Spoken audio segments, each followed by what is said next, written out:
All right, I think we have 5 o'clock, so let's call this meeting to order. Good evening, everyone. I hope you all got to enjoy some of the warmth and the sunshine today. My name is Sean Icestone. I'd like to welcome all that are listening and zooming in. Introduce some of the folks on the call. We have all of our directors. Directors Clausen, Eastham, Etsy, Godwin, Malone, and Williams are here. Superintendent Degner and Recording Secretary Kim Colvin, and a whole host of other folks. So welcome, and let's get right into it.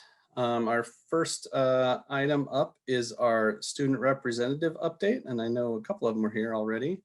So I think we can start with Liberty High and go with Elizabeth Wagner. Hi, everyone. My name's Elizabeth Wagner, and I'm a senior at Liberty. It's been a pretty busy month for us. Girls basketball ended with a record of 4-12, and Kiko Ono-Fallard received second team all-conference, and both Ava Meyer and Haley Schroeder received honorable mentions. The speech team achieved 7 Division I ratings, and all 7 of those qualified for state. Wrestling had 2 go to the state tournament, Vinnie Lima and Kaden Yeager. Despite 2 quarantines, boys basketball advanced to a sub-state final where they fell to Pleasant Valley. They ended 6-5 and had Kelby Thielander, Ira Hazeltine, Basil Aldos, and Ethan O'Donnell receive all division honors, with Thielander getting first team honors. Our show choir finished their season on Saturday. They did 4 exchanges and had a successful COVID-friendly spring showcase. Voltage Jazz Choir made Iowa Jazz champs, and NHS sent out new member decisions late last week. Finally, the student body and entire staff is finishing second try strong and are looking forward to a much-needed break next week. Thank you. Thank you, Elizabeth. Next up, we have City High, and Catherine is here, I believe.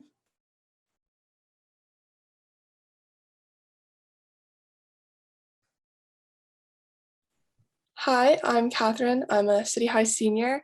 So I want to start off with mock trial. So all 3 City High mock trial teams made it past the regional competition and are progressing to the state level, one of them being coached by board member Lisa Williams. And that puts them in the top 24 of the 80 teams who originally started. City High Robotics is also advancing to their state competition and won Best Design Award in their qualifier this past weekend. The arts at City High are also doing well. Show choir recently recorded a virtual spring show that was very good, and the musical is hard at work preparing for their April performance of Matilda. City High athletics are successful. For the first time in the school's history, women's bowling qualified for state. The state tournament took place on February 23rd, and City took 6th place. So congratulations to all of our bowlers. Boys swimming was also successful and competed this past month, becoming divisional champions in the conference and finishing 7th in the state competition. 5 City High wrestlers qualified for their state competition as well, with Ben Keeter winning his 2nd straight state championship for the 3A 195-pound title. And finally, City is excited to welcome the final trimester of school and looking forward to providing great opportunities to both student athletes and students in the arts whose activities were canceled last year. Thank you. All right, thank you, appreciate that. Next up, we have West High. I did not see Horace or Aditi. I don't know if there's anyone else from West High here. Maybe they could say something in the chat if they're here for West High. And after that would be Tate High, and I don't see Chris here either. So do we have representatives from either of those schools? If so, they can throw something in the Q&A or the chat or something. If not, let's go ahead and move on to our ICEA update, and we'll toss it off to Brady. All right, thanks, President Icestone, Vice President Malone, directors, Superintendent Degner, and team. Just a quick reminder for all of us to be attentive to some of the bills that are still pending before the Iowa legislature, including parts of the Senate Omnibus Education bill. It looks as if the voucher part does not have the votes in the House, but because it has appropriations connections, it does still survive past last Friday's funnel, and there's still the slightest chance that it's alive. But if you just remember, this board has been phenomenal about its advocacy for public education and public schools. So we ask that we continue that work. I think especially as the session gets closer to the end, sometimes things happen that can be a little bit surprising. So I'd also just like to thank everybody on staff at ICCSD and our board of directors as we finish up trimester 2 here. Our elementary folks, of course, have a massive day tomorrow with conferences. We have kindergarten roundup happening, so we'll get a look at what's going to happen next year. And I was just in a meeting with the Icea leadership, and just the amount of work that they've put in is phenomenal. And just thanks to everybody on, I think it's been a challenging year, but I would say that our district has done tremendously well in navigating it. So thank you. Thanks, Brady. Appreciate it. All right, now we can move into our community comment portion. So if you're listening in here and you'd like to comment to the board, you can use the raise hand feature and I will call on you and Kim will give you the rights to speak, and you will have 4 minutes to speak on topics on the agenda or not on the agenda. We'll move into it. We got one hand raised right now, Kim, that's Michael Tilley.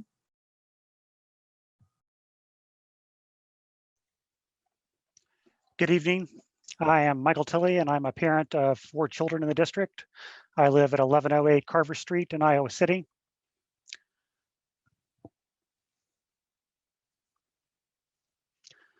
I am also have 2 of those 4 children attend Lucas Elementary, and I'm also the PTO president of Lucas Elementary.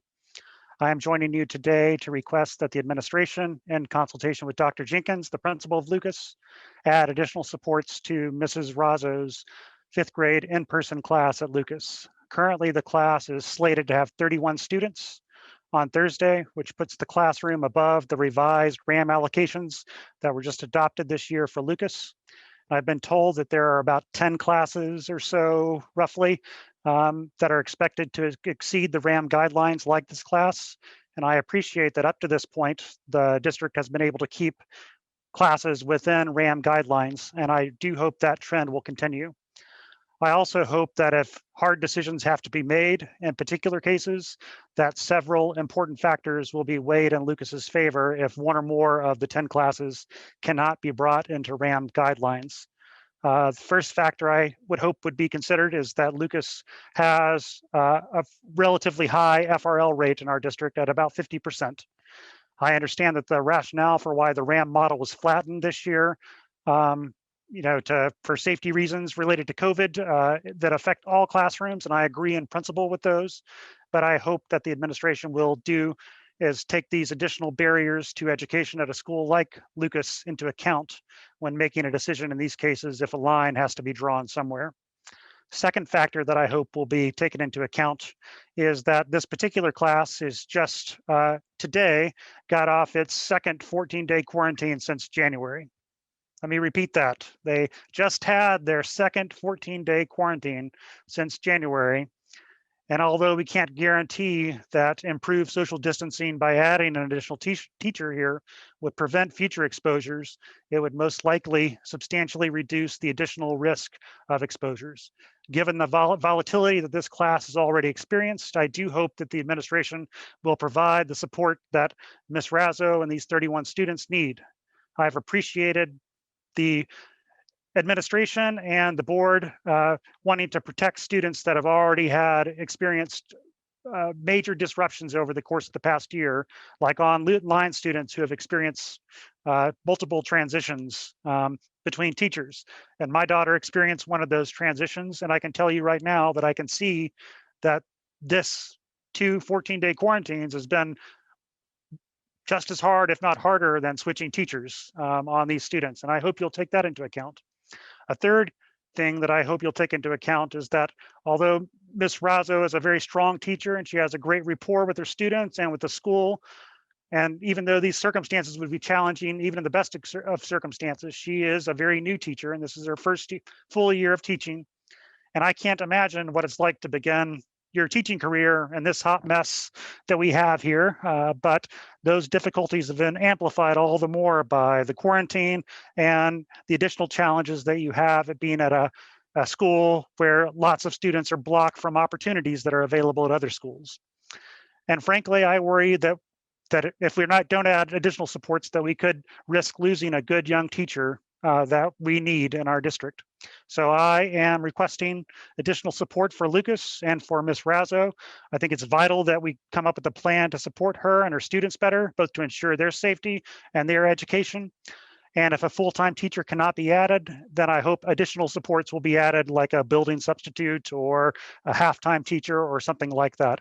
I appreciate all of your work, and you've done a good job. Thank you.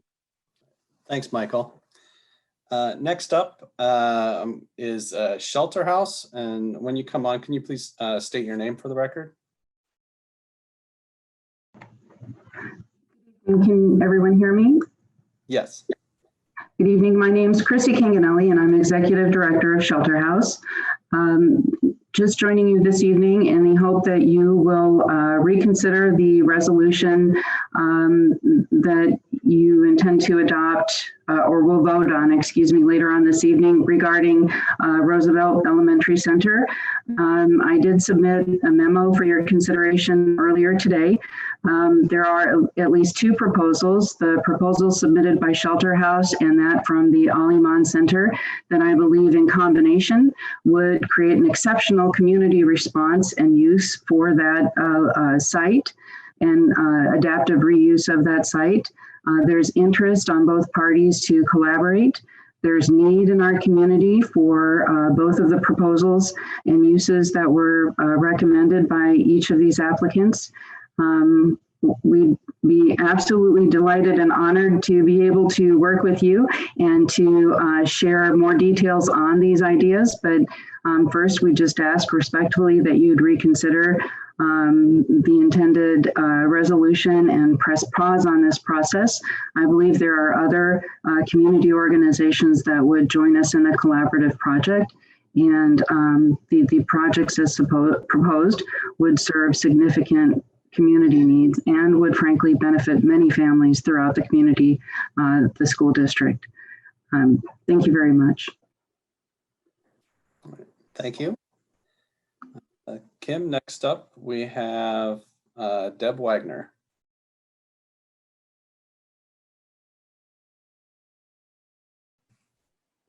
Okay, hi. Thank you so much for allowing me to talk tonight. I am here tonight mostly as a advocate for our performance music programs.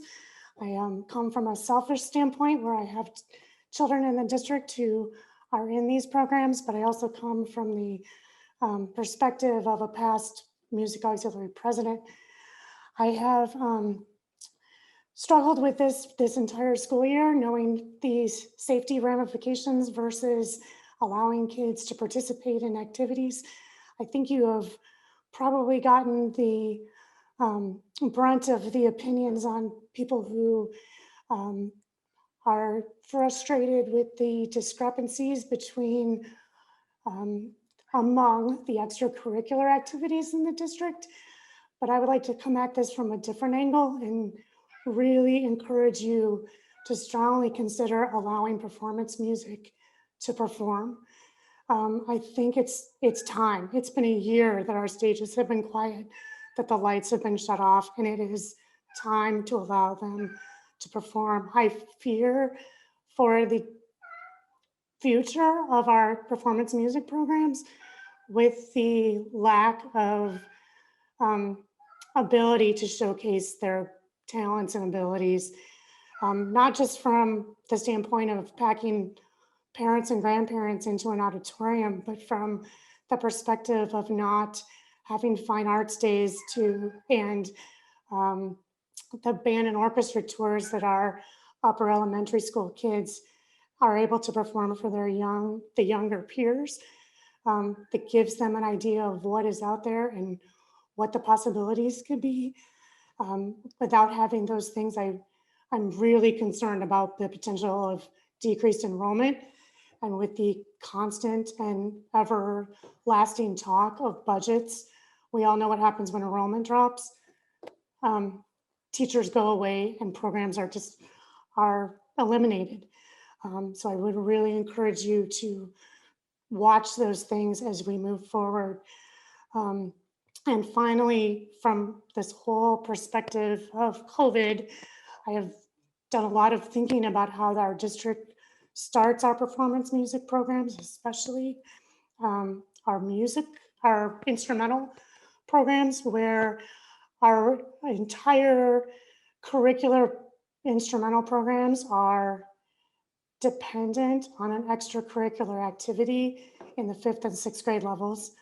And I would encourage you, as we move forward with curriculum changes in music, to really consider a instrumental curricular program for our middle school age students. I know it would take a lot of thinking outside the box, mostly from a logistics standpoint and probably from a budget standpoint, but I think it's really important that we rethink how we introduce our kids to instrumental music. Thank you for your time. Thanks, Deb. Appreciate it. And it looks like that was our last community commenter. So we can move to the next item in the agenda, which is approval of tonight's agenda. So I would entertain a motion. I move that we approve tonight's agenda. Second. All right, Kim, we're all ready to vote.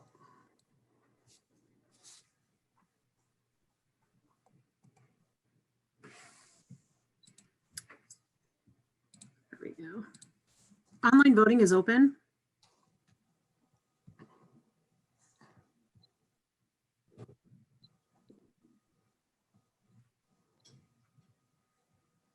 All votes have been cast, so the motion carries with all directors voting in favor. All right, thank you, Kim. And we can move into our consent agenda. I know people reviewed the bills, and I'm just going to lead off. I know I had a question about us sending money back to the DE on ESSER funds. And, I asked the question and got a response, but I think it would be appropriate to kind of walk through that process a little bit because it seemed a little weird to me. And so I think I'd like if somebody could kind of walk through how the rules kind of changed on us and what we're doing here. I don't know if Matt or Les wants to do that. Or... Yeah, Les, you can go ahead and take that one as far as how that flow through piecework. I know it's been a struggle for the team and frustrating, so I'll let you vent some of that out maybe a little bit. Thanks, Matt. These funds were provided by the federal government to schools on a reimbursement basis. However, the Iowa Department of Ed chose to fund all Iowa schools up front and not on a reimbursement basis. And subsequent to that, early this winter, they determined that they needed to ask for those funds back from schools. And so these are the remaining funds from the ESSER 1 allocation made on March 27th of 2020 of about $1.6 million to Iowa City schools. We're planning to expend the rest of those funds throughout the rest of the year. So what happens is we have to send these funds back in the neighborhood of $163,000, if I remember correctly. We will make a claim on either the next quarter or the quarter ending June 30th and get those funds back. So there will not be a loss of funding to the school district. It's just a timing. And as I like to put it, it's like trading checks. If I owe Sean $20 and he owes me $20, we each write each other a check is about what this amounts to, as opposed to just calling it a wash. So might be an oversimplification, but it is frustrating in the process to know that the DE did that to us. And there was 29 districts across the state of Iowa that are in this position that have not expended all of them as of February 26th. But all will subsequently claim those, and no schools will lose funding as a result.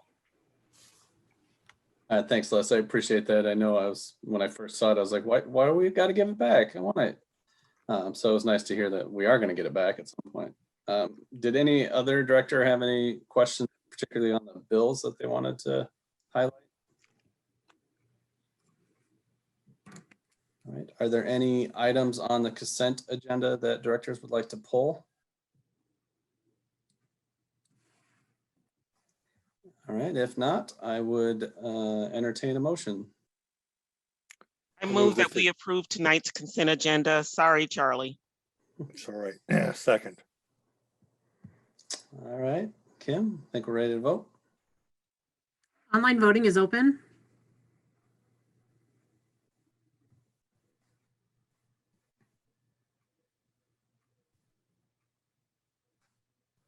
All votes have been cast and the motion carries with all directors voting in favor. All right. Thank you, Kim. Next up, we have a public hearing on roof improvement projects. I will toss it over to Director Malone. Now is the time and place for the public hearing on the proposed plans and specifications for the 2021 roof improvement project. The Board of Directors set the date for this public hearing on February 23rd, 2021. Notice of public hearing was published in the Iowa City Press Citizen on February 24th, 2021. The district will receive bids on this project at 2:45 p.m. March 11th, 2021 at the physical plant located at 1137 South Riverside Drive, Iowa City, Iowa 52246. Notice to contractors was published as required by law in multiple statewide plan rooms and on the Iowa City Community School District website on February 24th, 2021. Are there any questions from the board? Are there any questions from the public? If so, please raise your hand.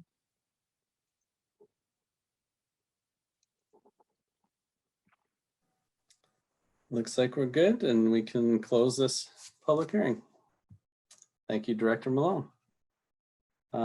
Next up, we can move into our discussion sections. And first up is Return to Learn.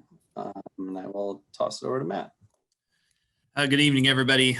We have a few topics to hit on here with you tonight. We're going to start on the health and safety end with Chase talking a little bit of review of our health and safety team meeting around quarantine protocols, a vaccination update, and then we'll shift to Amy to talk about staffing and when you can expect some data back around grades and that, fast data and grades. And then we'll kind of wrap it up with Mr. Proud talking a little bit about some activities and we heard a community commenter talk about that. So we'll try to provide you an update on how we're handling making some decisions regarding spring activities and events and extracurriculars. So with that, I'm going to turn it over to Chase and let him jump right in with the health and safety component. Thank you, Matt. Good evening. It's great to be with you all again this evening. And a couple of things from our area. First, our vaccine update. We're very happy to announce that our clinics continue. And last week, we saw our first round of the second dose. And so the last week in February, we finished up with our first dose for our approximately 1,950 employees that signed up to receive the vaccine. Last Friday, we saw a second dose to 400 employees. We'll see about 400 more employees get their second dose this Friday. And we plan to have all the employees, the 1,950 that signed up originally, to have that second dose by the end of March. Again, we're very appreciative to Johnson County and especially the University of Iowa Healthcare and Clinic, or Hospital and Clinic, for their partnership and allowing us to do that. Now, what this means for our employees with the 2-dose process is that they will be free from quarantine for 90 days following a 2-week period after that second dose. That's what the CDC has said, is that if a individual that has both doses would come into somebody, would be a close contact with someone that has COVID-19 or is exposed, they would not have to quarantine for that period. So it's a great thing. We're very happy that by the end of March, all employees that have already signed up will have had the opportunity to get the 2-dose vaccine. Of course, we are hiring new employees all the time, and we have others that we gave the option to defer to later in the spring to get the vaccine. So Kristen and I are keeping a list of those employees, and we will come back around to make the vaccine available again. We're working with the county for a future date of when we would come back and begin offering the first dose again. But right now, we're just really focused on getting that second dose to our remaining 1,500 employees that are already signed up for that. Two other things that I'd like to mention tonight. A good piece of news out of the federal government last week. They have extended the free meal waiver through the end of the summer. And so we'll be able to continue to give free meals to all students like we've done this school year and last summer throughout next summer as well. That's huge for us. I think at last count, we were somewhere near 900,000 meals that we provided free to students in the area since last March. And so we're really excited that there's an extension of that waiver through the summer, and we'll be able to continue that free meal program at least through August. And then lastly, we want to circle back to the CDC guidance that we discussed with the board a couple of weeks ago. They continue to revise guidance, but as we highlighted at our last meeting, really it comes down to basically five pieces that the CDC is focused on. It's universal and correct use of masks, physical distancing, hand washing in schools, and cleaning and contact tracing. As we welcome students back last month to 5 days a week, we feel that we're in good shape when it comes to these. Obviously, with more students, we've not been able to provide the physical distancing in every single circumstance at the rate that we would like to, but we believe we're in line with the CDC strategies that they believe are best for maintaining safe environments in school. And I bring that and preface my next statements with that because we know that there are some inconsistencies or some different views around what the CDC is recommending, what the Iowa Department of Health is recommending, and sometimes what we're hearing out of Johnson County Public Health. And so we pulled the Health and Safety Committee together earlier this week to really look at the quarantine guidelines and see where we were going to be. Now, I just talked about staff that had received both doses of the vaccine, but I just mean currently our current standard quarantine guidelines for students in particular. And the Health and Safety Committee took a look at that the other night. Without stealing all of Kate's thunder, really the decision coming out of that meeting is that we are going to stick with the CDC guidelines. But Kate, do you want to give any additional details on what the committee talked about? Sure, I'd be happy to. Good evening. So the Health and Safety Committee met on Monday to review the current quarantine guidelines. So just for your review, the CDC and Iowa Department of Public Health recommendations in regards to who needs to quarantine after determining that they have been close contacts have slight differences. So their guidance really differs with the quarantine of individuals if they are wearing masks. And in our school district, we have been following the CDC guidelines, which recommends quarantine even if people are wearing masks.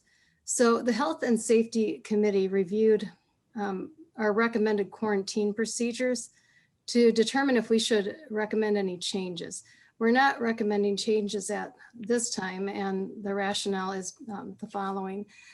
So right now, Johnson County Public Health has been collecting data and monitoring the spread of the virus in our county. And although it appears that masks reduce the spread, they are still seeing transmission when both parties are masked.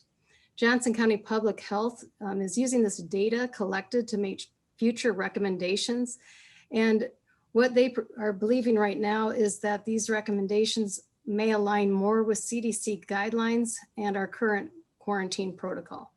So with that information, the committee believes we should stay with the current protocol until we have additional information. So the committee also discussed reduction in the quarantine length.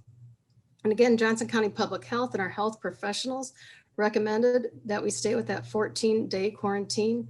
And also the Public Health Department believes as they make additional recommendations in the future, those will align with the CDC recommendations. And part of that, just as you think through that shortened quarantine, with that the CDC will allow sometimes that shortened quarantine at a 7 or 10 day. But with that, they require masks and social distancing, which the social distancing is difficult to maintain at 6 feet in our classrooms. So be happy to entertain questions on that. Thanks, Kate.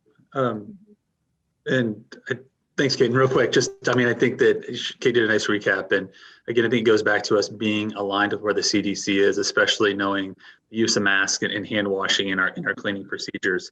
But as Kate said, before we turn it over to Amy, we will take any questions on the health and safety side. So Chase, as I understand it, We actually are following the recommendations of our local health and safety committee, which has decided that the recommendations or guidance provided by the CDC is most appropriate. That's correct. Fair?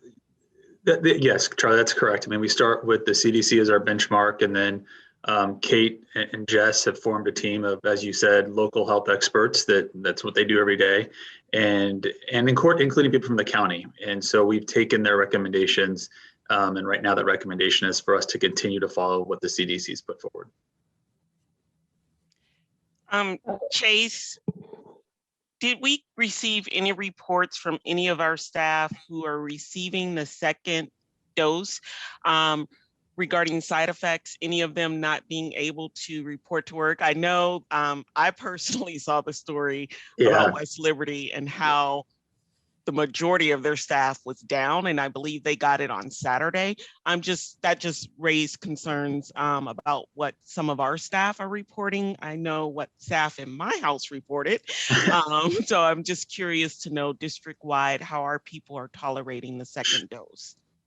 So probably a lot like you're hearing the reports in your own house, that there are some side effects that are wiping people out for the next 24 to 36 hours or so. But no, we did not have a mass number of employees contact us late Sunday night or Monday morning saying they wouldn't be able to work on Monday. That was really an unfortunate situation for West Liberty having theirs on Saturday.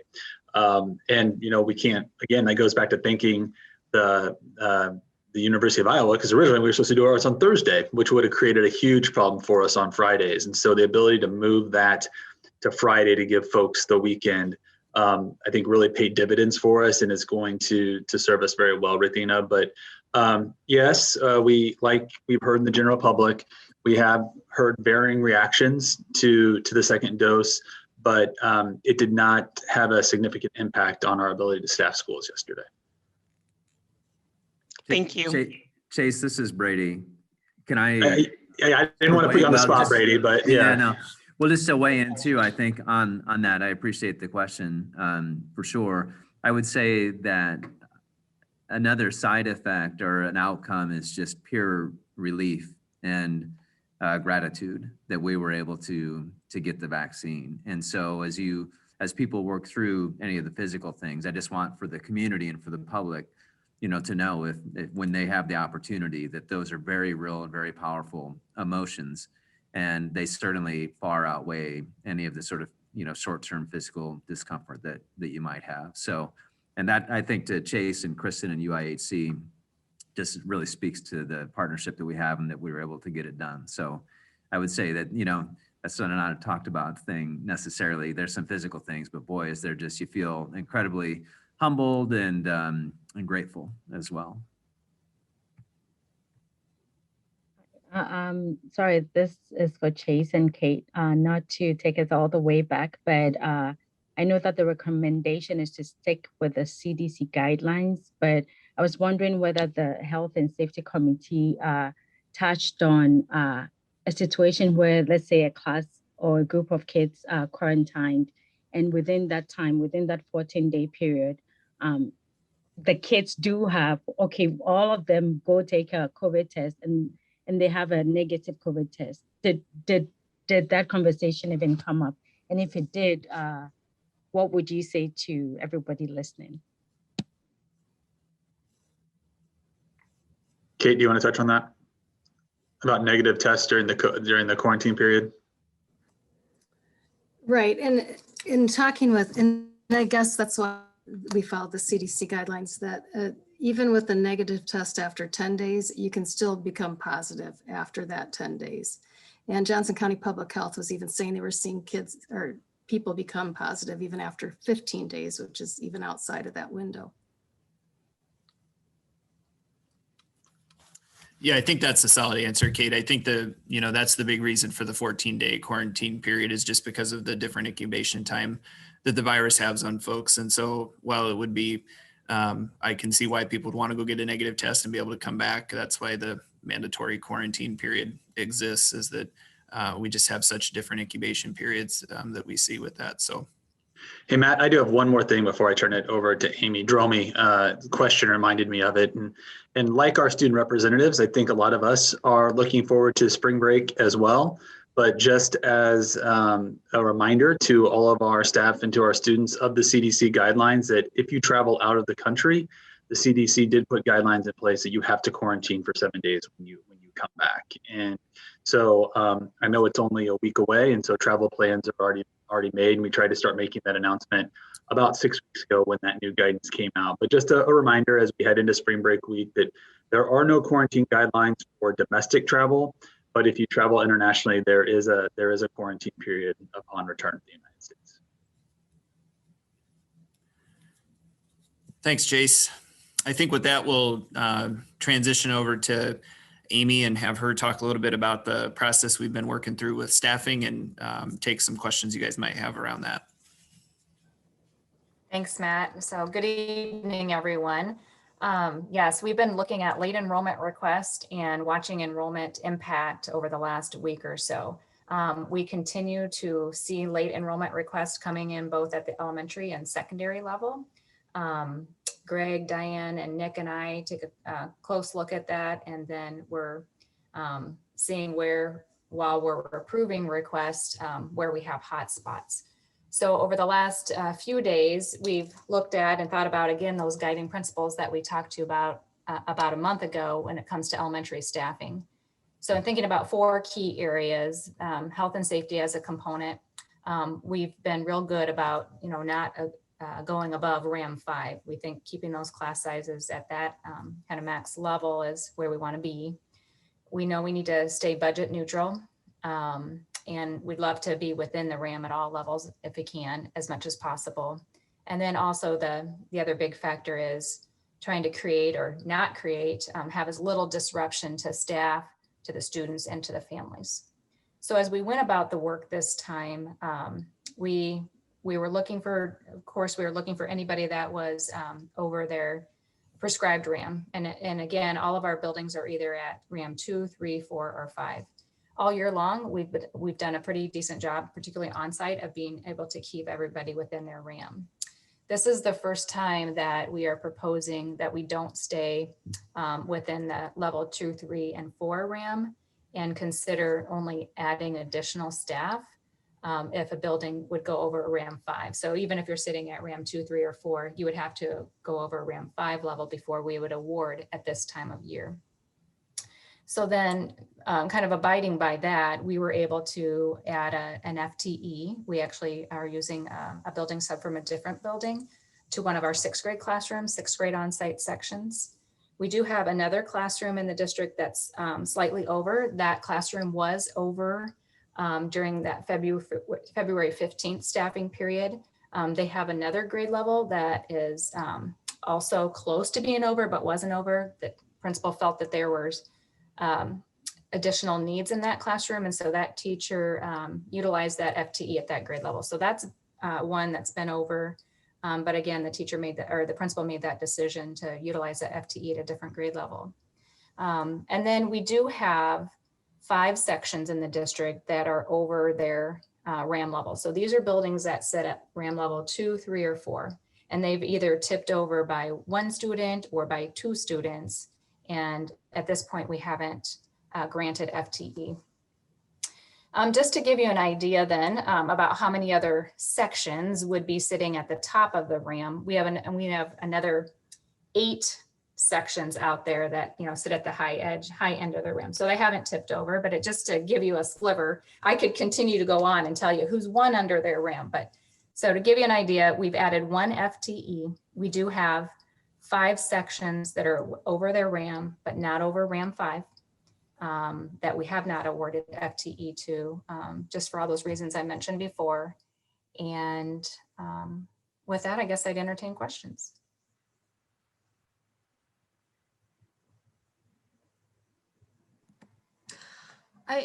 I guess this is kind of a question, but also just share my point of view.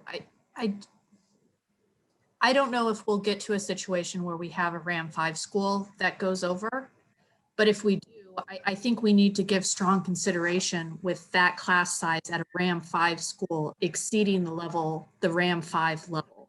Because if we're asking our RAM 2, 3s, and 4s to have extra kids in their classes, I think it's only fair that we do the same for our RAM 5 level schools. This issue of class size, I think, is just really unfortunate. I think we've discussed it a lot, and there's just a lot of pandemic related complications that make this year tough. But it seems in the interest of equity, if we're going to ask some of our lower RAM schools to make adjustments, that we expect the same out of our RAM 5 schools. If I'm understanding your point there, Lisa, is that when we even go above the RAM 5 for some of those RAM 5 schools, you're saying that we should consider asking those schools to make the same adjustments we're asking those RAM 2, 3, and 4. I think one thing that we've tried to consider differently there was just around even how the community commenter phrased it, that, trying to flatten the RAM a little bit this year around those health and safety considerations. It is just more students, right, with the health and safety. And we certainly understand that's what the RAM 2, 3, and 4 are doing. But of course, RAM 5 is a higher number of kids. And so that's why we've tried to address it to this point. But I certainly understand your point you're making, that if the other levels of the RAM are asked to absorb that, then we should be considering that on the RAM 5 level too.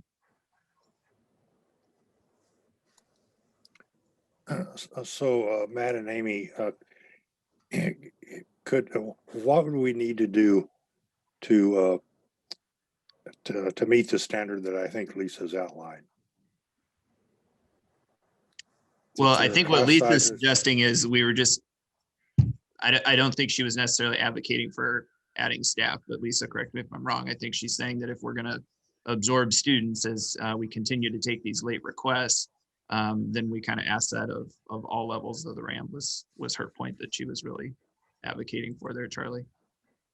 I think where you're going with your question is, if we were going to address those staffing levels, what would our options be? And unfortunately, this is kind of what I outlined to you in an email summary earlier today about, we would have to pull a building sub, which then creates other challenges for other buildings if they don't have building subs. If we were to hire a staff member at this point, we probably would not onboard that person until mid-April. And Amy had outlined that a guiding principle for us throughout this process has been to stay budget neutral and not bring on additional staff as we work throughout this. And so those would be a couple considerations of some avenues we could take, but they're all have their own problems or consequences attached to them. And do we have an option of increasing the class size for kids that are in the online program and taking an online teacher and putting them into a classroom? Yeah, that would be probably the one I missed. Yeah, there in stating that to you, Charlie. We could collapse those online sections potentially. And that's the point we had talked about here at the last meeting or the meeting before that one. Just the disruption that creates to then families that have had that consistent experience, either in online or potentially already been shifted to a different online section, depending on which one we'd collapse. And so that's kind of the consequence of that reaction, is that then you'd be changing an assignment for a staff member or for multiple families that are engaged with that online staff member right now.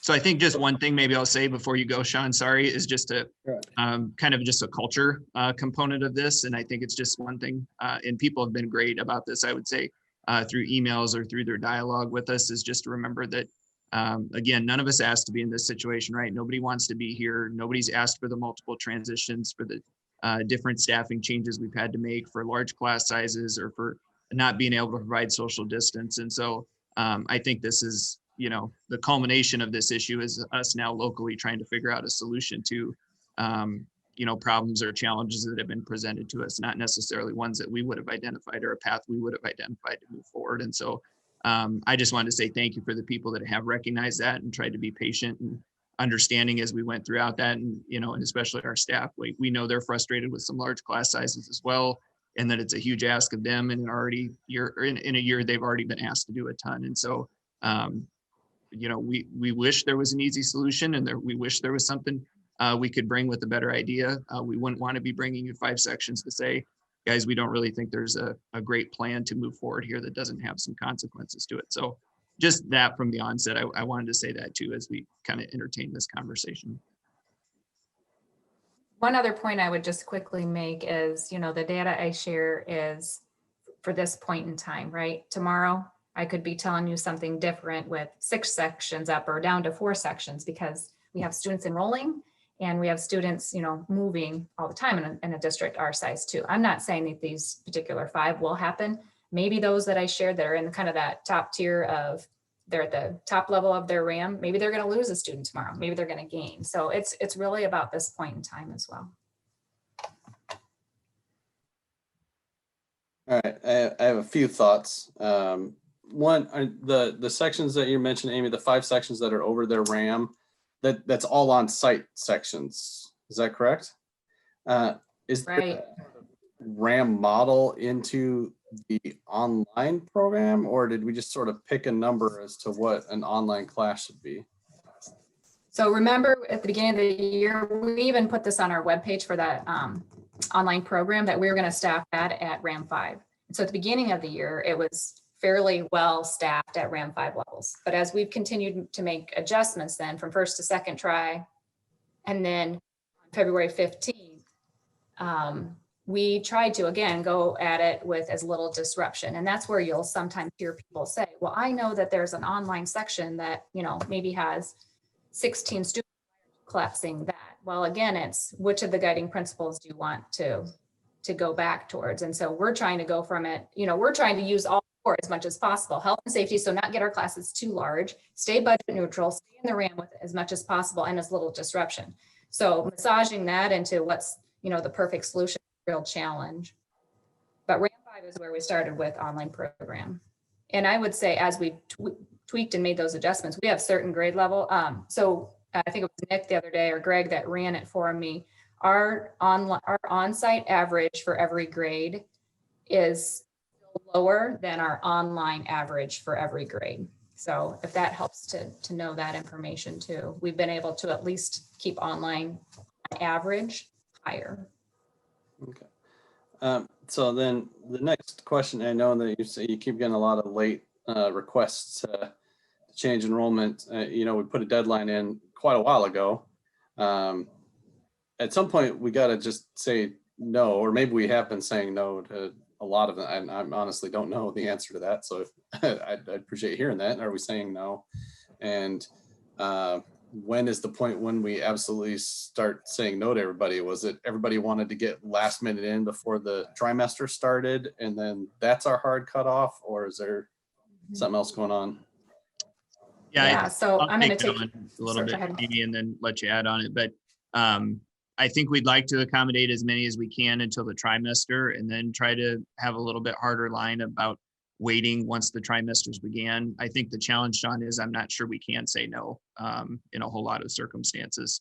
With the parents being given this option in legislation, if a family says they want their student on site and at school, I'm not sure that we have a lot of leverage to deny them that, nor should we be. And so I think that's been part of our challenge, that while we tried to get as much data and information as we could to align this, at the end of the day, I think that's what we're up against a little bit. And so once the trimester begins, I think we would anticipate that the request would start to tail off, or that we could start to have the conversation around waiting for a period of time that we could look at this again to see if there was any kind of final adjustments we want to do for the school year. But I think that's a little bit of the fundamental challenge with it. Amy, I don't know if you're going to add anything on top. But before Amy jumps in with anything else, I thought that the bill, when they were requiring 100% in person, it was we had to give them notice that we were doing it, and then the parents had a finite timeline to tell us what their intent was. I thought it was like a very short time, like 7 days or 10 days, and that was spelled out in the bill, and after that would be us letting it happen. This is how I understood it. Maybe I'm way wrong. No, I don't think you're incorrect as far as the timeline. I'm just not feeling super comfortable about pushing the state on some different options right now about if we are going to take a hard line and tell families no, they can't have access to their school. I think that's going to put us in an uncomfortable position. And based on the state's reaction to when districts make a line in the sand move, I'm not sure that I'd feel real comfortable about putting us in that spot. So there was a timeline that families were supposed to elect and do that. But I think that's probably the challenge that we're up against a little bit, is that if a family came in and said they needed access to their in-person instruction and they wanted to attend their local school, if we were going to draw a hard line and say no, I'm not sure that puts us in a real defensible position. But I mean, if you guys, want me to say we'll start denying all these requests after said date, we can certainly do that too. And that honestly makes our jobs easier as we go forward. Well, I mean, I appreciate the, wanting to accommodate, right? I mean, that's kind of what we're here for. But at the same time, if it's creating all these other obstacles and difficulties, I mean, we have to at least think about what our options are. And so that's why I was just asking the question. I had one more thing to think about, but I'd let Amy respond if she had something else to add. Yeah, so I would just share with the group that we had to think about this, of course, right after first trimester started, because of course, then we start to already see the requests happening going either way, online or on site. And so as we, thought about what's in place in legislation, what by law are required to do, this is kind of how the rules were initially set up. So we had exceptions to go either way. We had, if a student was considered homebound, of course, we're going to allow them to go online. If a student is homeless, parents have a choice either way, on-site or online. If an IEP makes team makes a decision one way or the other, that's allowable, okay? And then there was one other exception written to the legislation over the summertime, and that's something we call the Cobit exception. There's a piece of paperwork that families would have to fill out that says if the student, somebody that they live with, or a caretaker is susceptible to COVID, they could have the exception to move online or do some sort of not in-person schooling, right? So for every district that didn't look the same. So those rules are outlined after the trimester starts for the building secretaries, registrars, and principals. And so we tried to abide by that. Now, we didn't hold fast and true to that, because if you remember, we were deeply involved and engaged in something we called the student engagement survey. So we went out 3 times with the same survey the first trimester to figure out which kids weren't engaging. Was it computers? Was it internet? Was it English as a second language was the barrier, not understanding the instructions, how to get online. So as we worked through that and we were getting close to midterm and even later in the first trimester, we reached out to some families and allowed them to come back on site if they felt comfortable. So we haven't held explicitly true to each of those pieces. Then second trimester started. Everybody had their chance to say what they wanted to do. And right after we came back from winter break, we spelled out those rules again. Well, then we got the legislation that said we had to bring everybody on site. So we opened the window at the beginning of February. We closed it on February 3rd. And since then, both our elementary document and our secondary document for late enrollment request have over 200 requests in them. So after that window closed, we went about the work at the elementary level to get 111 of them satisfied by 2/15. And so, we have well over 200 that another 100 that we've satisfied now for third try. And all those 200 are being satisfied right now for secondary. But you bring up a good point, because as soon as, Thursday or Friday, maybe we'll have a little wiggle room there. But when we get back from spring break, we're going to paint all those rules again. And the big question on the table is, are we going to accept late enrollment requests again? I feel like we've been doing it so much lately, and you can see the impact that it's having and the constant look that we're having to do around, does this cause a staffing, is this causing a staffing issue? And the other thing that as an internal team that we've talked a lot about is, during the course of the year, if at an elementary level, if a building or a section is tipped over by 1 or 2, again, they're just as likely to enroll somebody as they could lose. We're not adding staff. And, in my time here, I can't think of any time that we've added staff, particularly in the springtime. We've just sat with the numbers. And I know it's a different year. It's a pandemic, right? And we have the health and safety concerns about the number of students in the room. So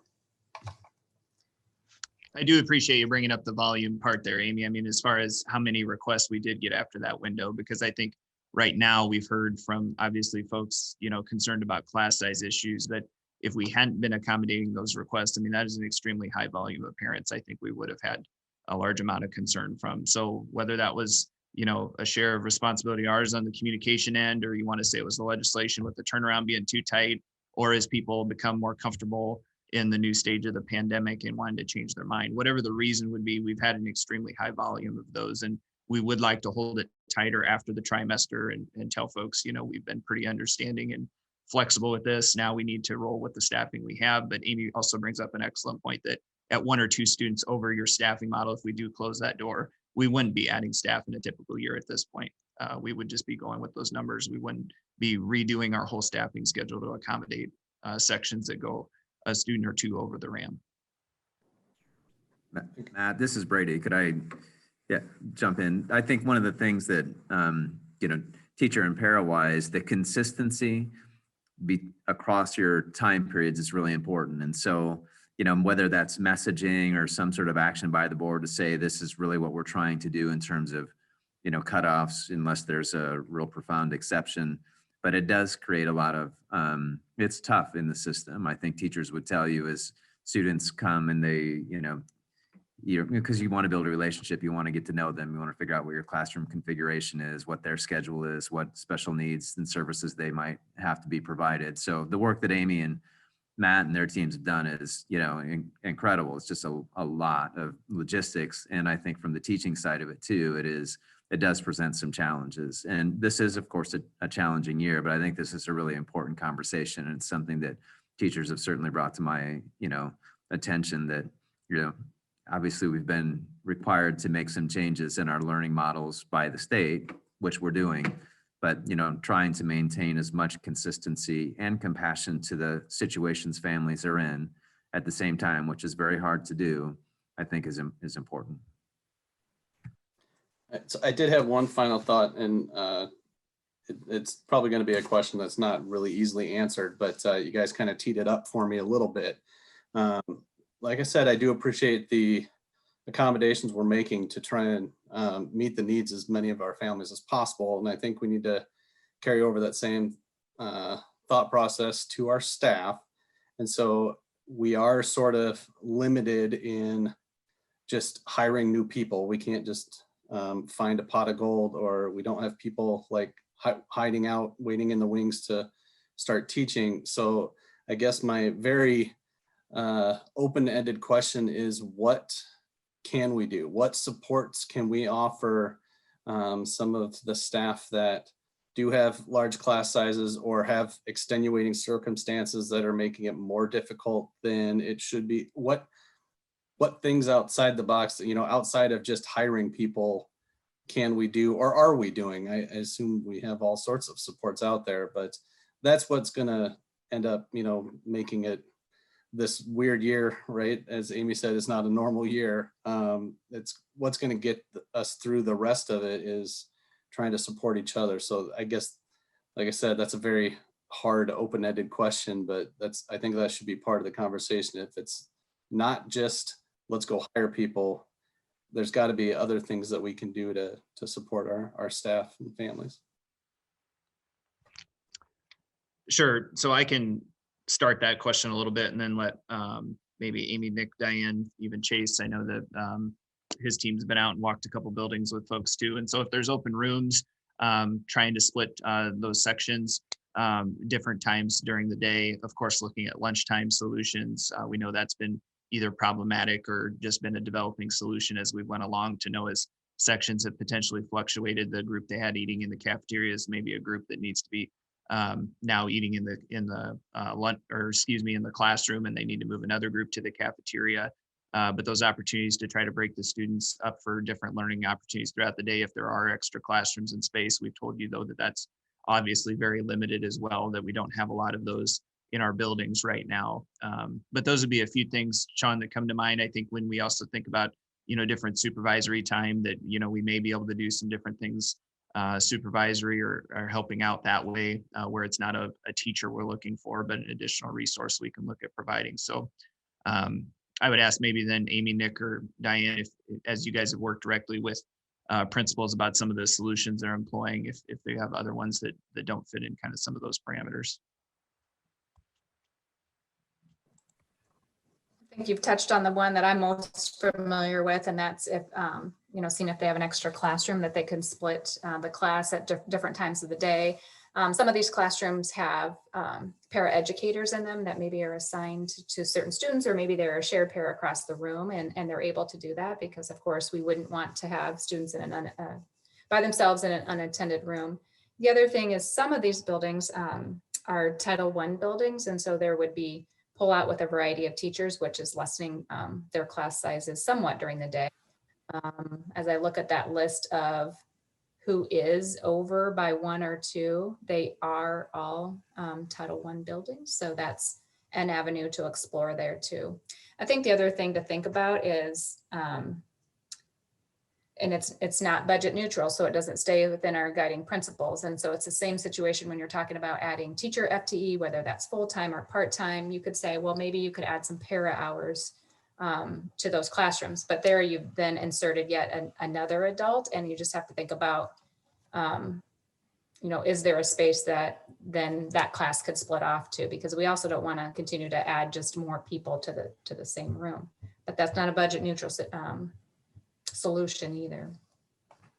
And that's the one I was kind of referring to when I said supervisory time, that Amy's mentioned in there. If we would do additional para time, we've explored that different times, but she brings up a good point of putting another adult in the room doesn't change the problem. It exacerbates the problem. So then we need to have that additional space to do it. So we can certainly look at that solution. It's not budget neutral, but it's not as costly as another option as well. So that is one we've talked about different times. But again, we still have to, get somebody potentially if we can't add to somebody's existing hours and get them on board. And so it's not a quick turnaround solution for us, but one we can look at.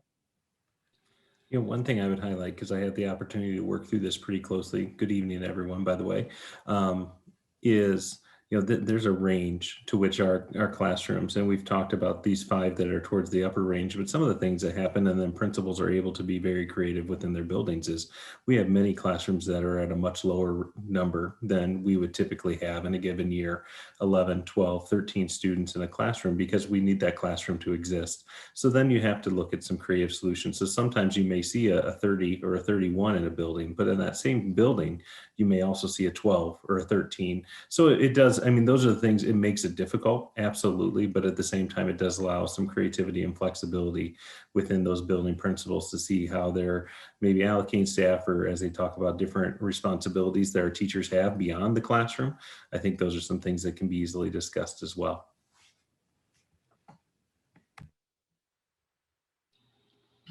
Yeah, I appreciate that, Nick, thinking that there might be a way to creatively use somebody who's got 12 or 13 kids in even a supervisory way at times. Any chance that, some of these folks that were like really excited to retire in December might jump in and pitch in for, these last few weeks? Again, I don't, the idea of switching a teacher and having this whole, you've got a brand new teacher in the middle of March, that relationship piece, I'm really struggling with that, to be honest. Like who picks which kid gets to do that? But I can also understand the need for just some supervisory relief sometimes. And so I don't know if there's anybody maybe listening in tonight who's like, I was really happy December 25th on break, but I'm going to help the team out here for the last, 8 weeks. It's creative, JP, and it's something that we could definitely consider. And I see Brady smiling, and obviously from our side, the HR side, and the business office side, I know Leslie would be where I am. As we think there'd be probably some IPERS potential issues for some of those folks unless they volunteered their time, and then we have some of those other things we put in place around health and safety about additional adults in the classroom. And that's the balance that we're trying to balance, is that we add support in the room. It's more people in a smaller space. But I like the idea of seeing if there are some folks that have been with us in the past, maybe reaching out to some of our subs that haven't been active this year as one too. We did set some limits in terms of vaccine for subs. And so those are part of groups that are also coming back to us as more and more of them get the vaccination, that it's a new person, but it's somebody that also still has somewhat of a connection. So it's it's a creative idea. I think there might be some hurdles for us from an HR perspective, but something for us to potentially look at.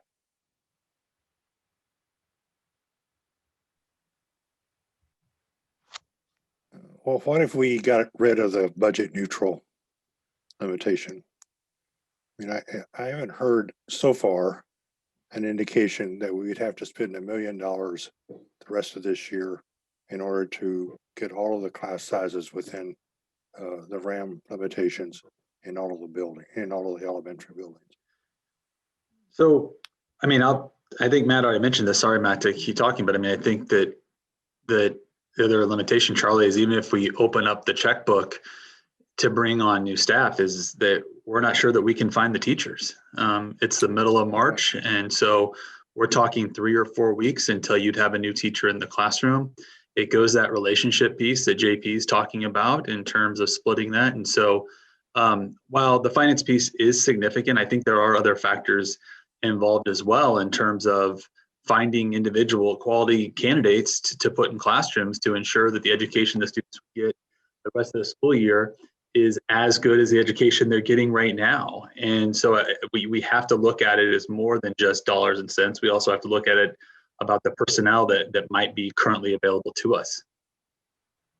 I understand that, Chase, but I'm just saying that we remove the dollars and cents, that gives us an opportunity to look at the availability of the teaching staff that would actually help. Sure. I would just share, I think to Chase's point, I've worked with a couple of our elementary principals recently on just finding teachers for some long-term positions within the district for a maternity leave or some sickness. And we have some extreme difficulties doing that at this time.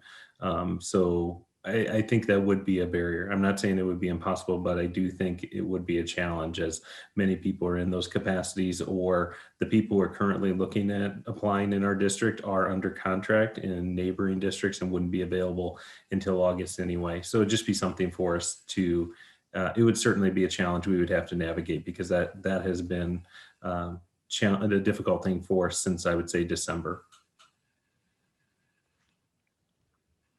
And I understand all of those elements, everyone. Just trying to think from the board's perspective, how much more there. Let's try to do everything we can to give you all the flexibility you can deploy to avoid where we are right now. Well, I think if we can have consensus on that, once the try starts, we really have some more freedom to tell parents no. I don't think we're going to have the volume we had. I mean, honestly, that was part of what concerned us, is that if we had this high of volume, I mean, we couldn't tell 180 to 200 families no. I mean, that's not a reasonable scenario. I didn't feel at the point, to be telling them no with that much change going on.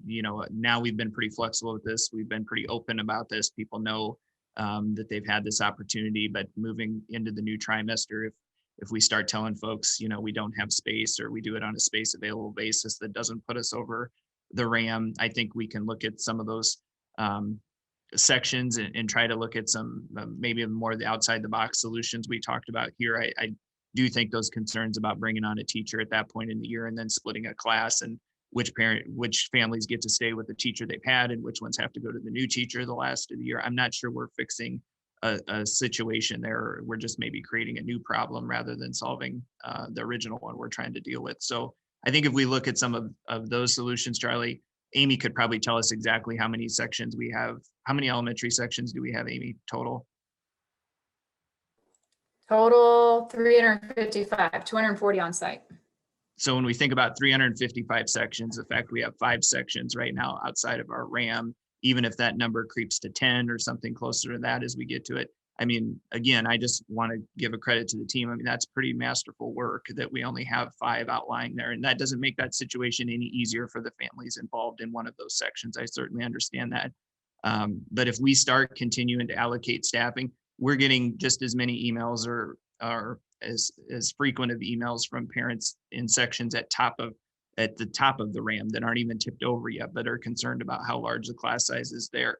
it's kind of a never-ending issue for us as we continue to allocate that staffing. So we do have to draw some lines. We do still have to look at solutions, not trying to downplay any of those. We know those are still stressful situations for the teachers and for families in those, but I don't think it's probably just as easy as going through and adding staff or pulling a building sub and then having a sub shortage in different places and disadvantaging some other folks that way too. So I think that's our best approach moving forward. That's why we're, bringing that as kind of our recommendation tonight and trying to be transparent with the data we have and the information in front of us. But if we have your support to kind of close that door here, starting at the trimester, I think we'll feel more confident about stabilizing some of the numbers and the transitions in front of us.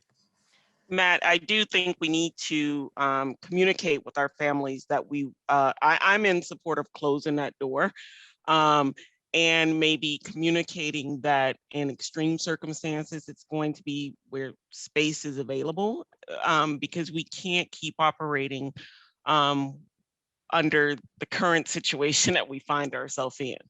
So I don't know if we need to, put that on our next meeting for a action item, but I do think there has to be communication to our families, and we as a district to have a date that says we can't keep adding, especially to our buildings. I don't know how over our online classes are, but in the buildings, we can't stay with our health and safety. We're not doing it now, but constantly adding students to our classrooms, it's putting a strain not only on our students, but on our teachers and staff and buildings.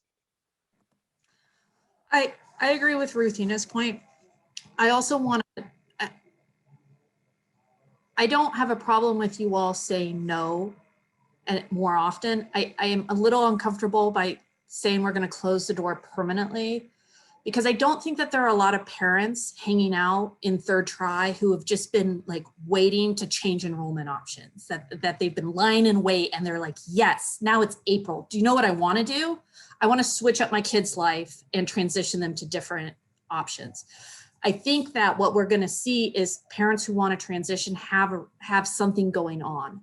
And one of my concerns is that as we get more vaccinated, as the economy opens back up, we've all heard that working women are one of the largest casualties, that they have suffered a lot of economic consequences. And so I would hate to see that our economy starts opening up and our mothers have the opportunity to go back to work and re-engage in the economy and get into their working life, but now they can't because we're not allowing their kids to go back to in-person school. And so I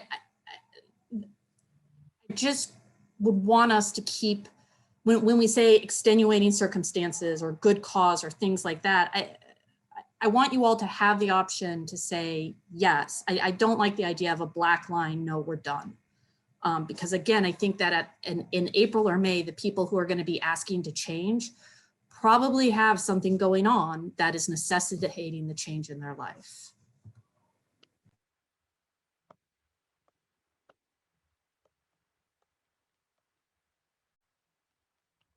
Certainly understand that. I think that's been the hard thing about all of these coming into us, the same thing, different, every situation is different, right? Everybody's circumstance, and certainly empathize with the one you're talking about, Lisa, and why it's, why we haven't kind of had that black line about, no, you can't cross it at this point. And so I think I kind of have an idea of your, thoughts moving forward, and what we need to consider as we step into this, here into third trimester, around that, really trying to look at it around the space available, continue to be empathetic as we get those, but also not dealing with just the huge numbers of ones that we've had currently. And I do think, like we said, once the trimester starts, I don't think that's anybody's ideal, just like Lisa said, is to now change the enrollment option for their student. I think we're still dealing with the high number we've had because we're still approaching that final trimester. So as much as we tried to communicate that at the front end, it's not real for people until the trimester begins. And certainly, again, want to shout out to our teachers and know that, this is a stressful situation for them and the constant change, and to our building principals that have worked through the different staffing changes and adjustments to classes. We know they're just doing it and showing up every day and trying to do a great job. And so we're thankful for that as well. Yeah, I'd like to just comment on that too, Matt.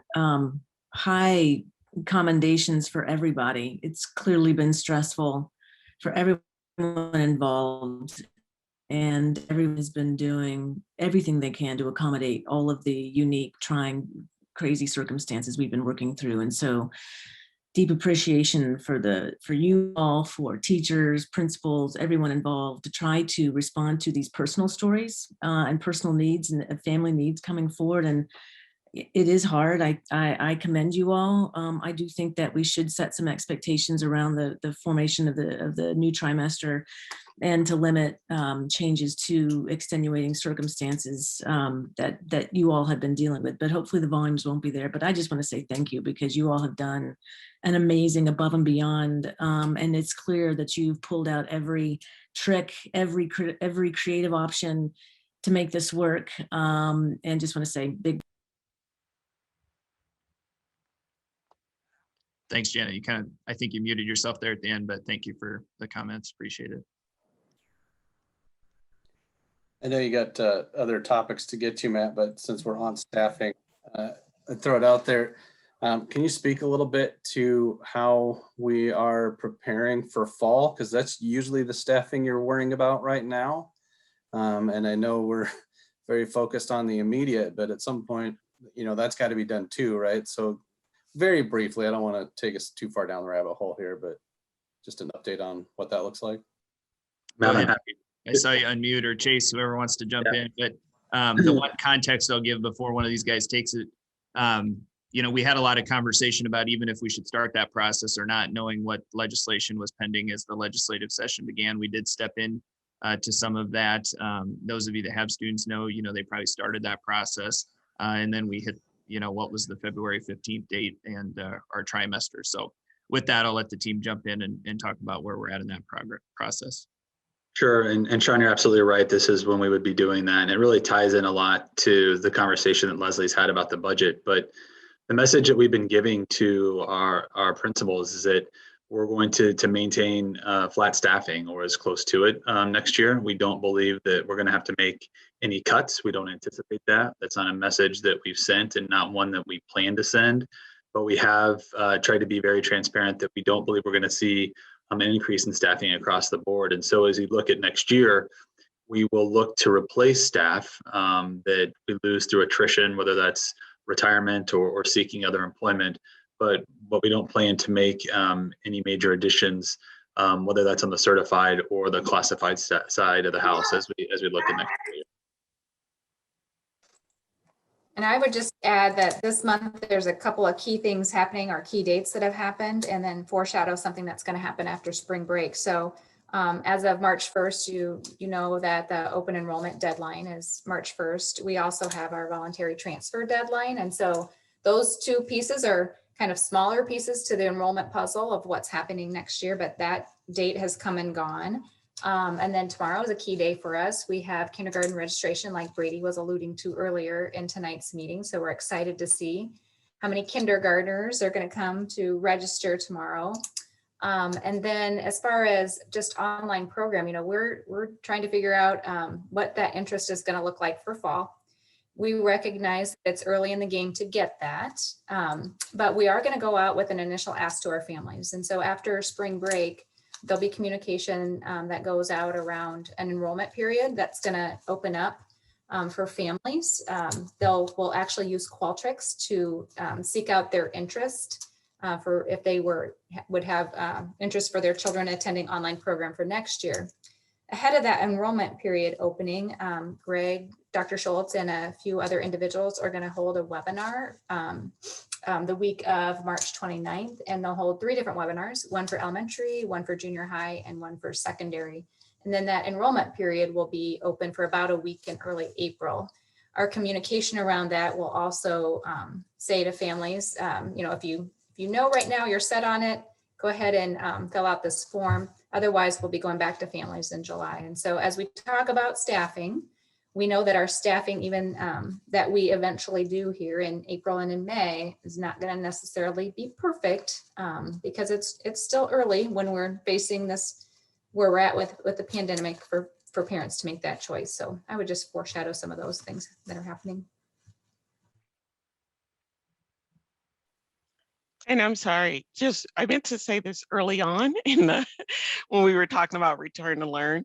I'm assuming Kristen did this, but the new COVID dashboard layout, I really do like it. It makes getting information a lot easier to read. So thank you for making that update. If it wasn't Kristen, thank you to whoever. And I'm sure it was probably a team effort. So thank you.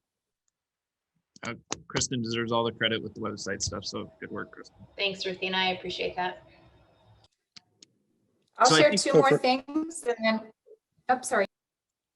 I'm sorry, for next year, are you thinking about having the same percentage of online students as we have this year? Making it totally optional for parents to choose online next year? I can give you an educated guess, Charlie, but I don't think we really know until we go through that process. I don't anticipate we'll have the same percentage. Having an extremely high percentage of, up close to 40% at one point this year, closer to 30% now. I don't anticipate us having that same percentage. So the tricky part, like Amy laid out, is just knowing when parents are going to be ready to elect that option. Because as we know, the pandemic's been fluid and their comfort level with that can change over time. So we had to have the external enrollments in by March 1st, but as we work with our families here yet this spring, I don't anticipate that they're going to be that high, but we do anticipate having some solid numbers to support that program. Greg's did a great job of getting us up and rolling with that and getting the information out. So it'll be there as an option. So Amy, you want to hit those last two items and then we'll transition over to Nick. Yeah, so I was just going to share with the board that a window for our elementary FAST assessments closed at the end of February. And this past week, we've been gathering that data and we'll be ready to share our K-6 reading and math, or K-8 reading and math FAST data with all of you on March 23rd. And then, of course, we know that today is the last day for second trimester and grades were entered. We do want a few days for those to kind of settle in, and we don't think that we can have that prepped for the end of March board meeting, but that first board meeting in April, then we will have our secondary grade data to share with you at that time. So with that, I'll turn it over to Nick. All right. Thank you again, everyone. And I'll just throw a quick, before I get into some of our spring events at the secondary level, just as a quick aside, because we've talked a lot about staffing, we did have just minimal movement at the secondary level. So if anyone was curious, it was really some subtle adjustments, one section here, one section there, not nearly some of the same conversations that we were having related to the elementary, but I just wanted you to be aware of what that was going on. The thing that we're looking at and spending some time on right now is some of our spring events. And as you heard the community commenter talk about a musical event, there's really strong sentiments amongst the administration of we need to have some of these opportunities, especially for our seniors who missed out on some things last year as juniors and different pieces. So we're really looking at how we can bring back some level of normalcy with some of the events that we would typically have in the spring. Graduation's one of those we're working hard on being able to hold a graduation, an in-person event, working with the Extreme Center and our other facilities to try to make that happen and working through that. And our team is met today again, and we're talking through those possibilities and what mitigation factors we're going to have in place, what things we need to have as considerations and how we can make that happen. To the music experiences, we're working hard to try to figure out what a music experience can look like especially in our high schools for this spring, whether we need to be outside for a concert or putting on something trying to find a safe environment to be able to have a musical experience or a music experience. I'll talk about the spring musical in a moment, but looking at curricular and extracurricular music and how we can provide some sort of experience there for our students, because we know that that opportunity to perform and to put the number of years that they've put into their musical experience, their kind of music life on stage is important. So we want to look at how that can be provided in the safest way possible. There's going to be some mitigating factors or some of the health and safety recommendations that we may not be able to meet completely, but we do feel like these opportunities are important for our kids to be able to participate in. We're also looking at the spring musical and how we can put that into place for our students. There's already been a number of things modified within, it's not a typical spring musical, but they have modified some of the things there so that way our students could participate and potentially get on stage. So we don't have quiet stages, I think is what the commenter said. And then the last thing that we are spending some time looking at is some type of senior event. We're hesitant to call anything prom because, as you know, a traditional prom just probably isn't feasible, right? As you think about some of the aspects related to prom and what prom looks like, even the facilities that a couple of our high schools typically use aren't even available to use. So, but we do want to look at some sort of celebration type event, and we're working with that through the high school teams. Today, Chase and Kate and Jessica joined our administrative team. We kind of talked through some of those details and some beginning conversations. So we're looking at how we can provide those opportunities for kids yet this spring. And then with that, I entertain any questions that you have, or if there's anyone else from the group that would like to add into that. Nick, I want to share a So couple Nick, things, just real, oh, sorry. So Nick, are you going about this as with the starting point of establishing the absolute requirements for mitigation first, and then trying to figure out how to do a musical event within those requirements, and that those requirements are vetted with the Health and Safety Committee? Well, we're working. I'll help Nick out on this. I was going to say, I mean, there's a few of us going there. I mean, I saw a bunch go, sorry. Yeah, no, I think, Charlie, part of the challenge that Nick's detailing is that some of the events we'll need to work with our music staff on, because I'm not sure we could employ all the recommended pieces from our health and safety committee, just like we can't for sports. And the reason, honestly, that music's been a little bit more of a challenge is because it's a co-curricular experience for students. And so athletics have been extracurricular where students opt into those and can volunteer participation. Our co-curricular experiences impact grades and in a curricular component. And so that's been a different conversation as we went throughout, and a different flavor of how we've approached that. But I think Nick did a nice job of expressing the importance of still trying to do some of these music experiences.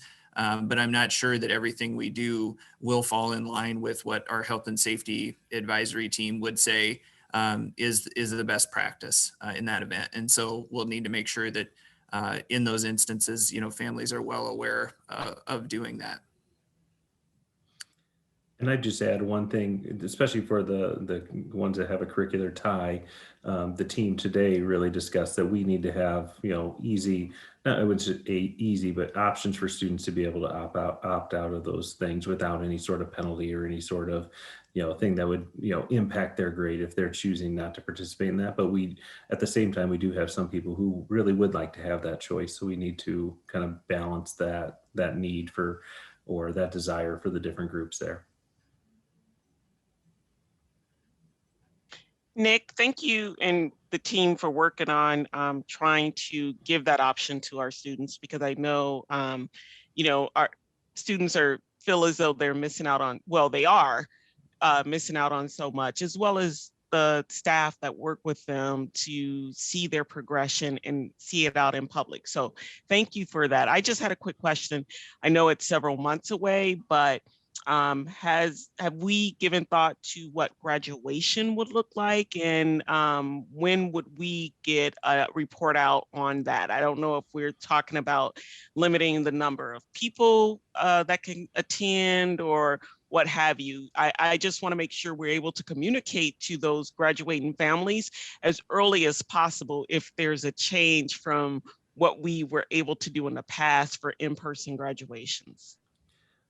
Thanks, Ruthina. I can answer some of those things. We recently had a group of administrators join me at the Extreme Center, which is the facility we're using. That's in Coralville, or Extreme Arena, I think is technically the name. And we're waiting on them to give us back some basically maps, seating maps of what it could look like at certain capacities if we let certain members bring, each graduate have X number of visitors be there.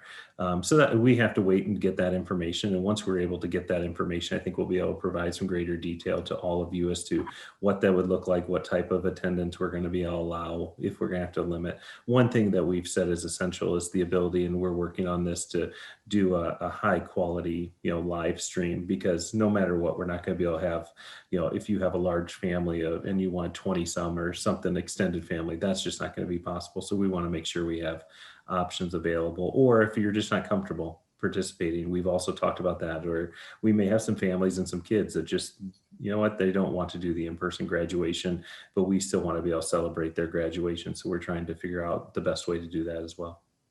I'm glad to hear that we're thinking about other options for people that may not feel comfortable with maybe whatever we decide to do at Extreme Arena, because I do want all of our graduates to feel as though they're being celebrated, because it is a huge accomplishment for all of our kids. Thank you. I just wanted to weigh in, Nick, and the rest of the team. Thank you so much for working on this. It just means so much to the kids involved. And I'll tell you, you may have heard Catherine's update that mock trial competed this past weekend. My team is a senior team, and it's an extracurricular, and we can do it remotely. Like we're full on. But I've got 10 seniors, and watching them get to do something that they love, it was just so amazing. And I think that's how kids feel about everything that they're passionate about, right? Show choir or baseball or whatever it is, the list goes on and on. So to the extent that you can do whatever possible to give these students an ability to participate in something that they've done for years and years and years, I'm 100% on board in a safe manner, but I think it's worth the time and energy because it just means the world to them.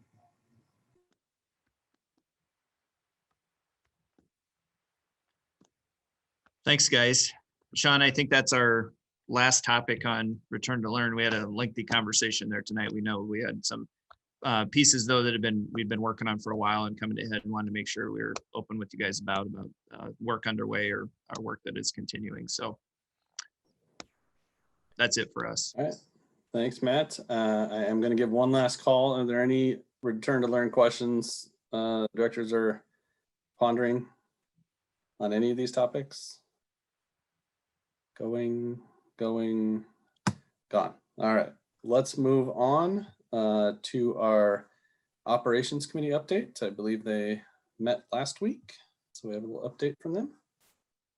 Yeah, I think you're going to get to hear a new voice here. And so one of the ones that's been talking, I'll have Chase kind of introduce a little bit, but operations, maybe he won't have much of an introduction after I get done here, but Operations Committee met last week, and really the focus of our meeting was on the climate change work that we had underway. And so you have an attachment there in board docs tonight, and we won't present that whole thing to you, but I know Chase and team there did want to provide you a little bit of an update, and Lisa, as the chair of that committee, may have some information too. Did I take it all, Chase? Yes. All right, thanks, good. Yeah. So good evening again. We are excited about the continuing work, and with the committee. Remember, we last month we talked about our progression over the next several months as we lead up to November, and that work is still in progress. But one of the things we also talked about was making sure that climate action was a part of Facility Master Plan 2.0. And so we took a pause on that timeline practice and invited our outside partner in that we approved last fall to provide an updated presentation. And as Matt said, that full presentation is attached to the board to anyone in the community that would like to review it. But Dwayne's just going to give us kind of a high level overview of that this evening. Before he does that, the other thing that we took away from our conversations with the board was that FMP 2.0 needed to reflect Portrait of the Graduate. And so The one piece that Matt didn't mention was the second part of the discussion, was just to give an update to the committee about Portrait of the Graduate work is up and running, and a reminder to us as we do our work over the next several months to incorporate those elements into the FMP 2.0 process, and especially into the community engagement that we're planning for this summer. But with that, I'll turn it over to Dwayne, and then Dwayne will give it to Lisa for closing comments. So Dwayne.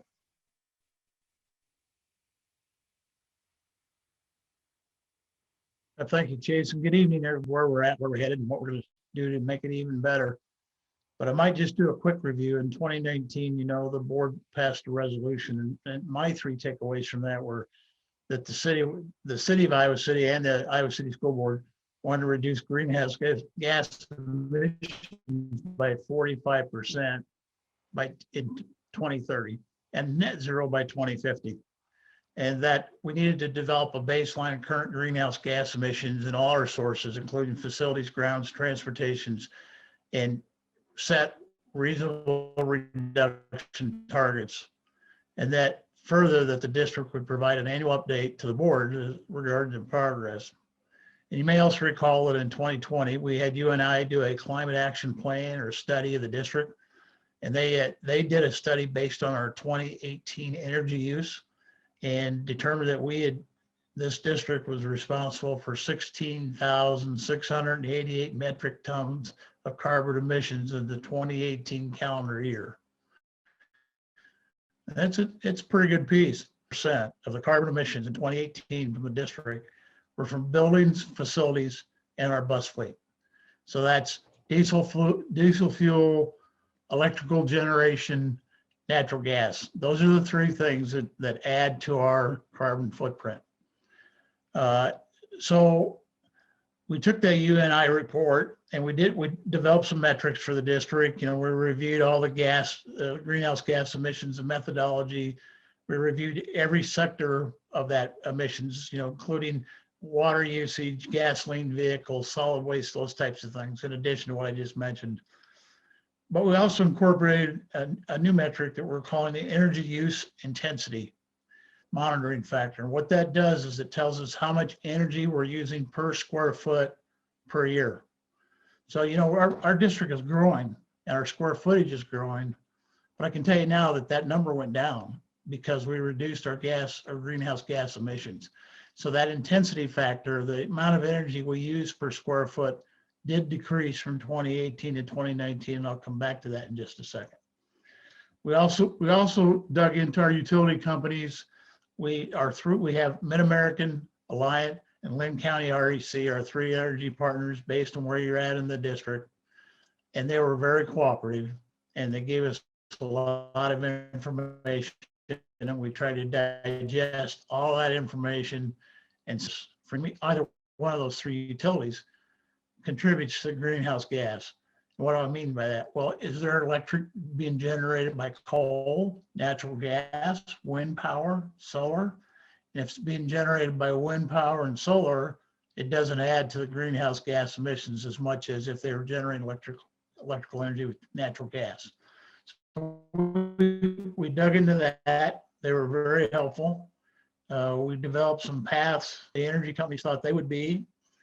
I can tell you that from 2018 to 2019, I just kind of alluded to it, that our greenhouse gas emissions was reduced significantly. And I'll come back to that. I'm just going to kind of give that your little teaser, your cliffhanger there for a second. But that reduction was contributable to two things. One is the improvement in energy use in our buildings, and that's because of the improvements that we're making in our buildings, the energy improvements we're making with our HVAC systems, our lighting systems, the like. And Les pointed out to me today that, you know, we've received over $2 million in rebates from our utility company partners to help us make those improvements over the last 7-8 years. So they've been a big partner in that, and they've helped pay for that as well. So it's worth noting. In a future report, we'll give you that actual number. Les and I keep track of that, and we'll bring that to you. But the other big part of that was the fact that Mid-American added a lot of wind turbine energy. And what they're telling the district is that the energy that is generated by wind turbines stays in Iowa. Yes, they have gas-fired plants, but that's the energy that they're in its very simplistic terms are shipping out of state. It's going to Illinois, other places. So the amount of energy that's consumed by Iowans is what they put the wind power generation towards, if that makes sense. That's a real simple explanation. And believe me, we got down in the weeds, and I don't think you want to go there tonight. Obviously, you've been here an hour and a half already. So back to that energy usage indicator, that EUI, in 2018, we used 58.2 kBTUs, that's 1,000 BTUs per square foot per year in the district. So if you take all our square footage, you know, and I describe our square footage as take the Coralville Mall and double it. That's how big the district is. Okay, that's how many square, you know, there's in excess of 2 million. That's an updated number. It's probably closer to 2.5 million square feet in the district. So that means that we use 58.2 thousand BTUs per things that we did with the study is we looked at all the 2019 numbers and updated it. And that number is now 56.0, which is a significant reduction per square foot when you consider at the same time we added square footage. So we were able to reduce the energy per square foot from 2018 to 2019. And that I do put at, oh, I'm still I lost you. I do contribute to also our diesel bus fleet. We put a new diesel bus fleet in, and it's lower emissions. They've all been improved. They're all brand new buses. They all have new standards, and that has contributed to that as well. So it's a combination of the two. The other areas, you know, water usage, sewer, that has very little effect. The district path and our goal, keep in mind, was to reduce our carbon footprint by 45% by the year 2030. And I'm here to tell you, and I'm very happy to tell you this, I know Lisa is too, that we reduced our carbon footprint we will have reduced our carbon footprint by 48% at the end of this year, at the end of 21, 9 years ahead of schedule. It's pretty good accomplishment. The improvements, the bus fleet, the generation of wind power by Mid-American has been a huge part of this, and we're feeling pretty good. We did a further projection of the carbon footprint through 2024, and we're looking at a 62% reduction from 2018 to 2024, based on where we're headed with our buildings and based on where the utility companies tell us they're headed with their generation, okay? I would tell you this, that of the three, Mid-American is the most aggressive, then Alliant. Alliant's got a good program too. They're just a little bit, their timeline's out a little further. Lynn County REC took a big hit because the Duane Arnold nuclear plant's going offline, and so they have to rely on more gas and coal, and don't have a backup plan as of now. Not to say that they're going to work on it and improve it, but of the three utility companies, that's where we have most of our carbon emissions or carbon footprint. We've developed kind of a metrics for evaluating future energy use.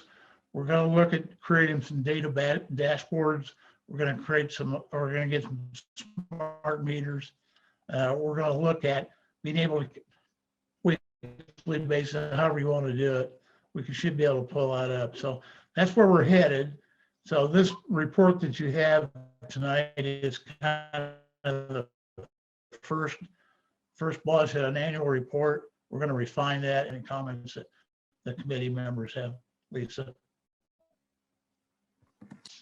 No, thanks, Dwayne. I think that was a good summary. I think for the board members, how we had a good discussion at the committee, and kind of how I landed on it is, so we've got 3 big buckets that we need to look at if we want to eliminate all of our emissions. We've got our bus fleet, we've got natural gas, and we've got electrical. And just like we've been talking about F&P in terms of project A, B, and C, I think that I think that we have a clearly defined A program for the climate action plan. And of course, some of this is going to be dependent on portrait of graduate work as well. So I don't want to say it's that set in stone. But what Dwayne told us and what we went through with respect to the natural gas, that's hardware. And Dwayne, step in and set me straight if I get any of this wrong.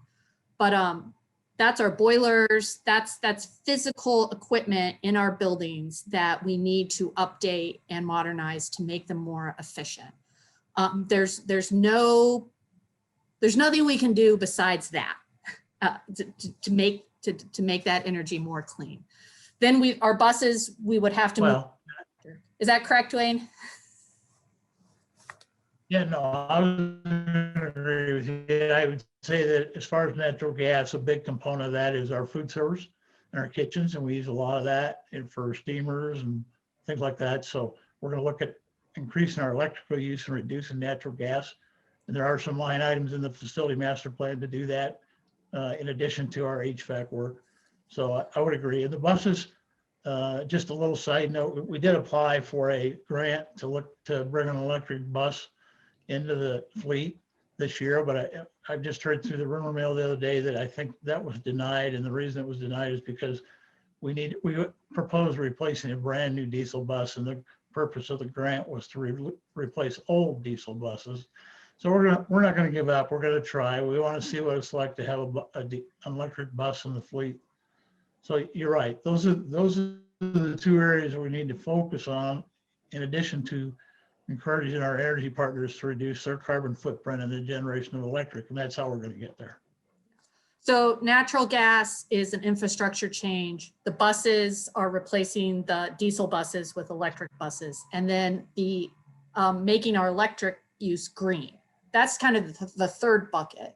And that's where the debate about solar versus wind, Mid-American, when is Lynn REC going to come online, if ever? What about Alliant? Will they have solar? That's kind of the big unknown, is how quickly our energy partners are going to move to be creating green energy like Mid-American has. But from a planning and strategic point of view, we know we have to do the natural gas equipment upgrades. And so in terms of when we're talking about F&P and Project A group, Project B and C, with A being our kind of, we know we have to do this, we have to do the natural gas efficiency. There's just no other way to get. And so one of the things we talked about at the operations committee is that would kind of be our Project A, or excuse me, Phase A category, is what Dwayne said, is bringing the nutrition services buildings up, making them more energy efficient, and taking care of that work. And then as that work starts to conclude, which, and it'll take some amount of time to do, then we see where our energy partners are in terms of how green is the electricity that they can provide us, and explore whether or not we do need to have solar panels targeted in areas that are currently served by Lynn County REC or Alliant, depending on if those companies have started producing wind energy or other green energy. I hope that makes sense. I tried to distill it down quickly because I know we've been here a while.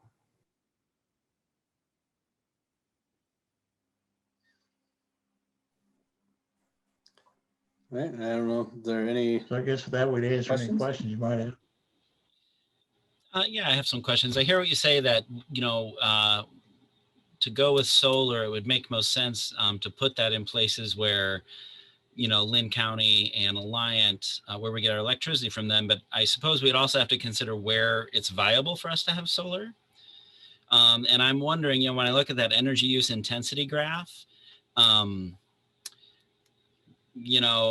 this is just me lay speaking, but does it make sense to put solar in sort of those super high, the central admin building and the physical plant that are kind of at the top? And I would assume, Shimmick, Northwest, Kirkwood, City, those numbers are going to improve once our improvements are done there. Once we have the geothermal in, I imagine those are going to come down quite a bit. And then Hills, once we decide what to do there, I assume that also will be geothermal, and that'll bring that down. I don't know about the central admin or physical plan. And so I wonder if a part of this, or I guess I also thought we'd have an idea of our capacity to provide our own solar. Like, you know, where could we put it? Where are the buildings that it works on the roof? Do we have any land where we could put up a large solar farm? And is that something that this consultant will tackle or something the operations committee will look at? Well, there's a few questions in that, but let's start with the energy use. At central administration, that's the energy use per square foot, and that's why it's high. Because and that building, there's those huge open warehouses that are open all the time, and the large ceilings. So we need to look creatively at how we use energy there. But we do have a boiler at the ESC or the central admin that we need to look at it, maybe with an electric or some other type of heating source. So we're going to do that. Physical plant is a tougher animal because we have large overhead doors that are open and heated. You know, we're going to have to do a better job of determining how to redo that building and how to improve it. It could stand some serious upgrades. So that is in our FMP as well. The other buildings that you mentioned, City, Kirkwood, Northwest, you're right. Those are all under construction or just being completed. The benefits for those are not going to show up until next year, obviously. In terms of solar, we have done a roof study of the district. There are several buildings such as Northwest that has but the real issue is not the weight of the panels, but if you could imagine putting solar panels on a building, it's like putting the wing of an airplane on a roof. And when the wind gets under that, the more severe problem is the does to the roof. And I'm sorry, I got two puppies in the background. Hey, it's how that lifts the roof and how it affects that and how it affects maintenance. And we've had a lot of problems with uplifting roofs with some of these wind events that we've had. So we have to be careful where we do that. In my own mind, I think solar arrays on a field is a better solution. It will be easier to maintain our buildings and roofs that way. And we do have some large parcels of ground. We have a 40-acre parcel, an 18-acre parcel up in North Liberty. We also, there's some other opportunities up there as well that we could expand on. So I'm thinking that might be the way to do it. But if you were to ask me today, yeah, the way to handle it is to cooperate with utility companies and let them pay for the solar array, and we put up the land to put it on. I think that's an option that we really want to look at, and that I've asked our consultant to investigate with utility companies. That doesn't give us a direct benefit, but it does give us an offset of the energy that we do use in our buildings. So I think we're looking at doing that, but the simple answer is a consultant has been charged with doing a lot of that. And with conjunction with us district staff, of course. Something that kind of clarified for me at the last meeting, JP, and you've been working on this much longer than I have, but the board has never made the commitment of being energy independent. What the commitment that we've made is being energy neutral. And so when we look at what we need to do, if we replace clean energy with solar panels, we're just swapping clean for clean. So we really need to be targeted and say, you know, how we need to address the energy that is not efficient. And how can we do that? Because they're always going to have the heat on or the AC on at the central admin office. We're always going to use energy. The goal is that all of the energy that we consume is clean energy. And that kind of plays in with the strategic placement of solar and replacing the energy that's not clean.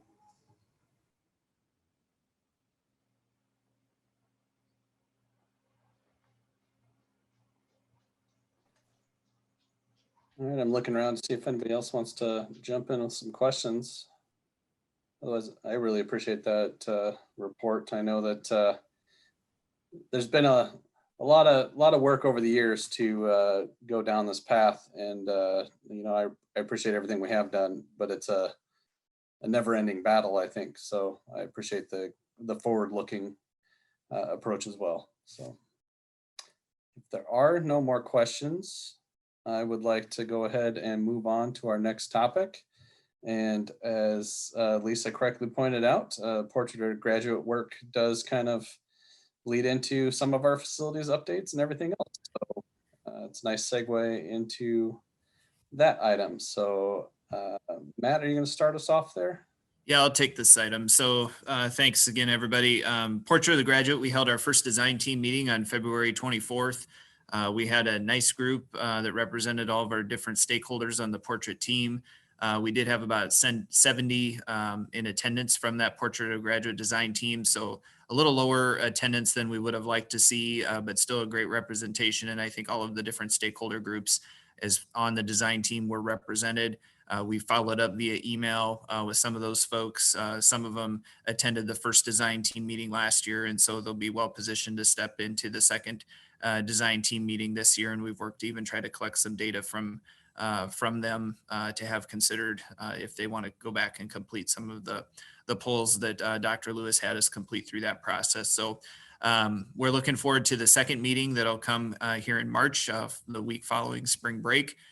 We'll be reaching out to communicate and contact people. You know, we do understand it's a large ask from 4:30 to 7, and a Zoom call is a lot of people are doing Zooms for their workday right now. But we did have nice conversation. I think we had a couple really special moments, especially one at the end of the meeting from one of our students talking about COVID and how it really you can take the same lens and apply it to climate change, just the topic we were on here in operations, talking about that some of the things that she commits to doing that might not personally benefit her in COVID are the same approach we need to take to the environment. When we look at that, some of those things may not personally benefit me or things in my lifetime, but that they're going to pay off for a collective good. And so a couple great impact moments from our students. And so we're thankful for their participation during that meeting, and really excited about where this portrait work will take us, and to have a vision of what we would like students to leave our K-12 or PK-12 system here in the Iowa City Community School District with for skills and attributes. So we're anxiously awaiting that second meeting, since the first one's been our stumbling block as we went through COVID last year. So we want to get to that second one here the week after spring break. Be happy to take any questions, but the update on this one I think is relatively quick. Yeah, I'm kind of hoping that you had maybe some lower attendance, because people are like, well, I got the first one in, and so I've been later when they start doing some new stuff. So you like to see if you get a and we had some larger crowd. Late changes today, and so I don't know if it wasn't real for some folks until it was actually the day of the meeting. But Kim and Chris and I have been working through some changes that we had, either some late cancellations or some people who just couldn't make it to that first one. So I don't know if we should have a kind of an update after each session, or wait until kind of at the end. I'll let folks that are attending them kind of judge that and say, hey, you know, we had one more session, there's good information to pass on, or we should wait until it's all done. But I'm curious to see how it all plays out and want to know what happens. Yeah, Sean, I'll say I'm really waiting for that second meeting, because I kind of feel like this was the review and we had done it, and it set the stage basically like what are the problems, and I, you know, just feel personally pretty into that, and excited to like explore kind of what we think are some ways to address those problems and changes we want to make. That's hopefully the kind of the meat of the project. And Sean, from my preference would be to have an update after each of the 3 upcoming sessions.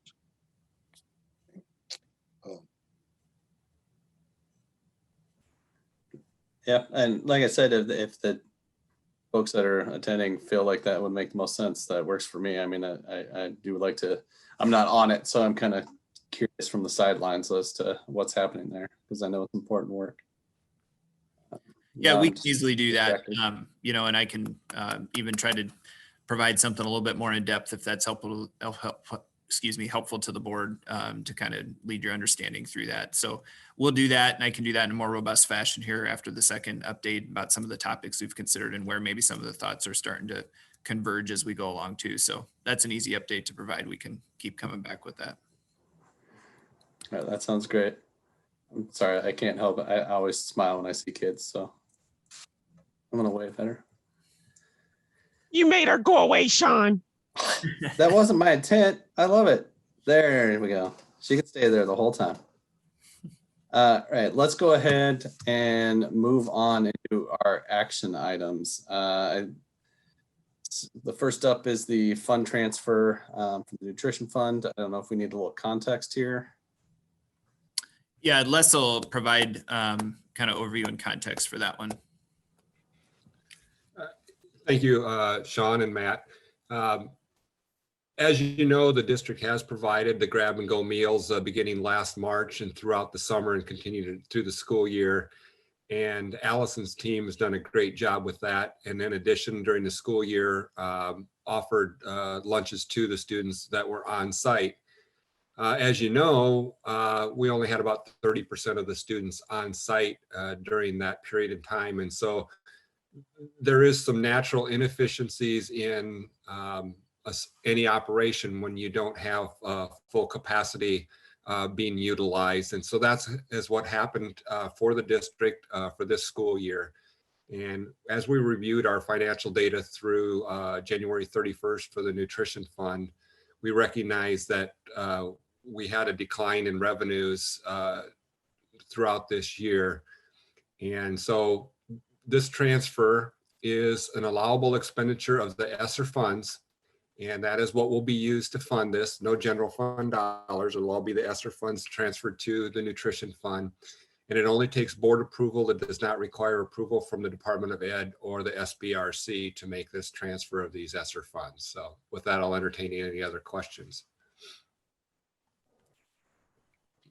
Any directors have any questions on that? Just really briefly, Les, is use of those funds for this purpose precluding us from using them for something else? And just very much so, Charlie. We only get to spend them once. I'm sorry. So we're spending them on food. Is there anything else we could be spending them on? And I'm asking just for transparency, not because I'm going to oppose this. Yes, when we started our process of looking at this as an administrative team, we looked at a variety of opportunities to expend the ESSER funds. Nutrition services was one of those. We're still looking at other, opportunities. The nurses that you approved in October, the additional nurses, we will use ESSER funds for those as well. We have ESSER funds through September of 2023. So we do have these funds available to us, and we'll have many opportunities to utilize these funds to support various programs across the district, and this is one of the first. And it's coming to you because it does require a board approval when you do a fund-to-fund transfer. That's what sets this one apart from an expenditure for additional teachers or additional nurses or for PPE or any of those things that are allowable under ESSER. Okay, thank you very much. Any other questions? All right, if not, I would entertain a motion. I move that we approve the request to transfer funds from general fund to nutritional service fund. Second. All right, Kim, I think we're ready to vote. Online voting is open.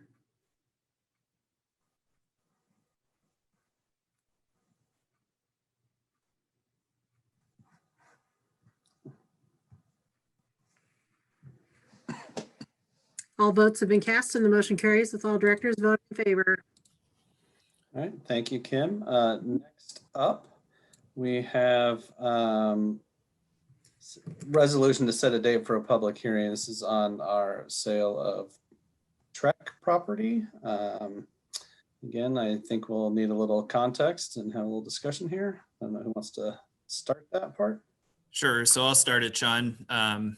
We did the bid opening for Trek on Tuesday at 4. And so you see the different bids that are listed there in front of you with the high bidder at the $1.25 million mark. And so really what we're asking you to do tonight is a motion to approve a resolution to set the date for a public hearing on that proposed disposition of real estate, which is the Roosevelt Education Center. We're suggesting you accept the high bid when you would approve that resolution on March 30th is the date that's listed there. The date for the meeting is a little bit out of schedule because we couldn't wait until April 13th to do that because the 30 days would cause the bids to expire.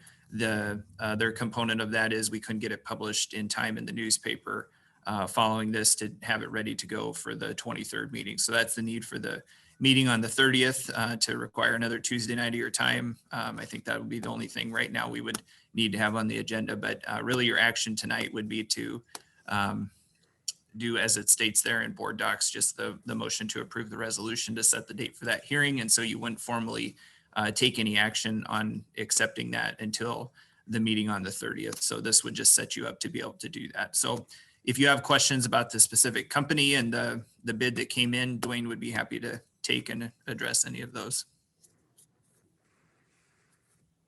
I guess at first blush, when I look at this, I mean, that bid is so much higher than all the other bids. It looks, it just makes me wonder kind of why it's so much higher and that it really stands out. And so I'm just wondering why the outlier. That's a great question, JP. I think you're not the only one that thought that. Yeah, I was going to say, you're not the only one that had that reaction. Right. So Dwayne's frozen there, so I couldn't see you ready to jump in, Dwayne, but go ahead. All right, I'm sorry. You're not the only one that thought that, JP, and you wonder if they missed something. And so I did call them right after the bid opening, and they were ecstatic. They want that property. They know what they're doing, and so it will give you a comfort level. They've done developments in 11 states, including Iowa. And in Iowa, they've done developments in Des Moines, Cedar Rapids, Urbandale, Marion, Ankeny, and Ottumwa. And they told me that their tentative plan is to keep the original building, and that they'll build around the original Roosevelt structure is their current plan. And he sent me to his website, and on that website in Indianapolis, they've done 2 schools that very same way. And what they do is senior housing and workforce housing, which is, I call it minimal income type housing. They're nice buildings. They own their own properties. They don't sell anything. So they're in the business to develop those type of properties around the country. And they were very, very happy with that bid. And what else I can tell you? I would tell you that we did hold several open houses there, and a lot of people came through. Sorry.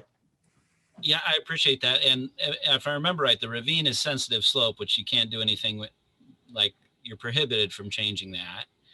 And do they have any commitment to like allow use of that ravine, maybe for the neighborhood, something like that?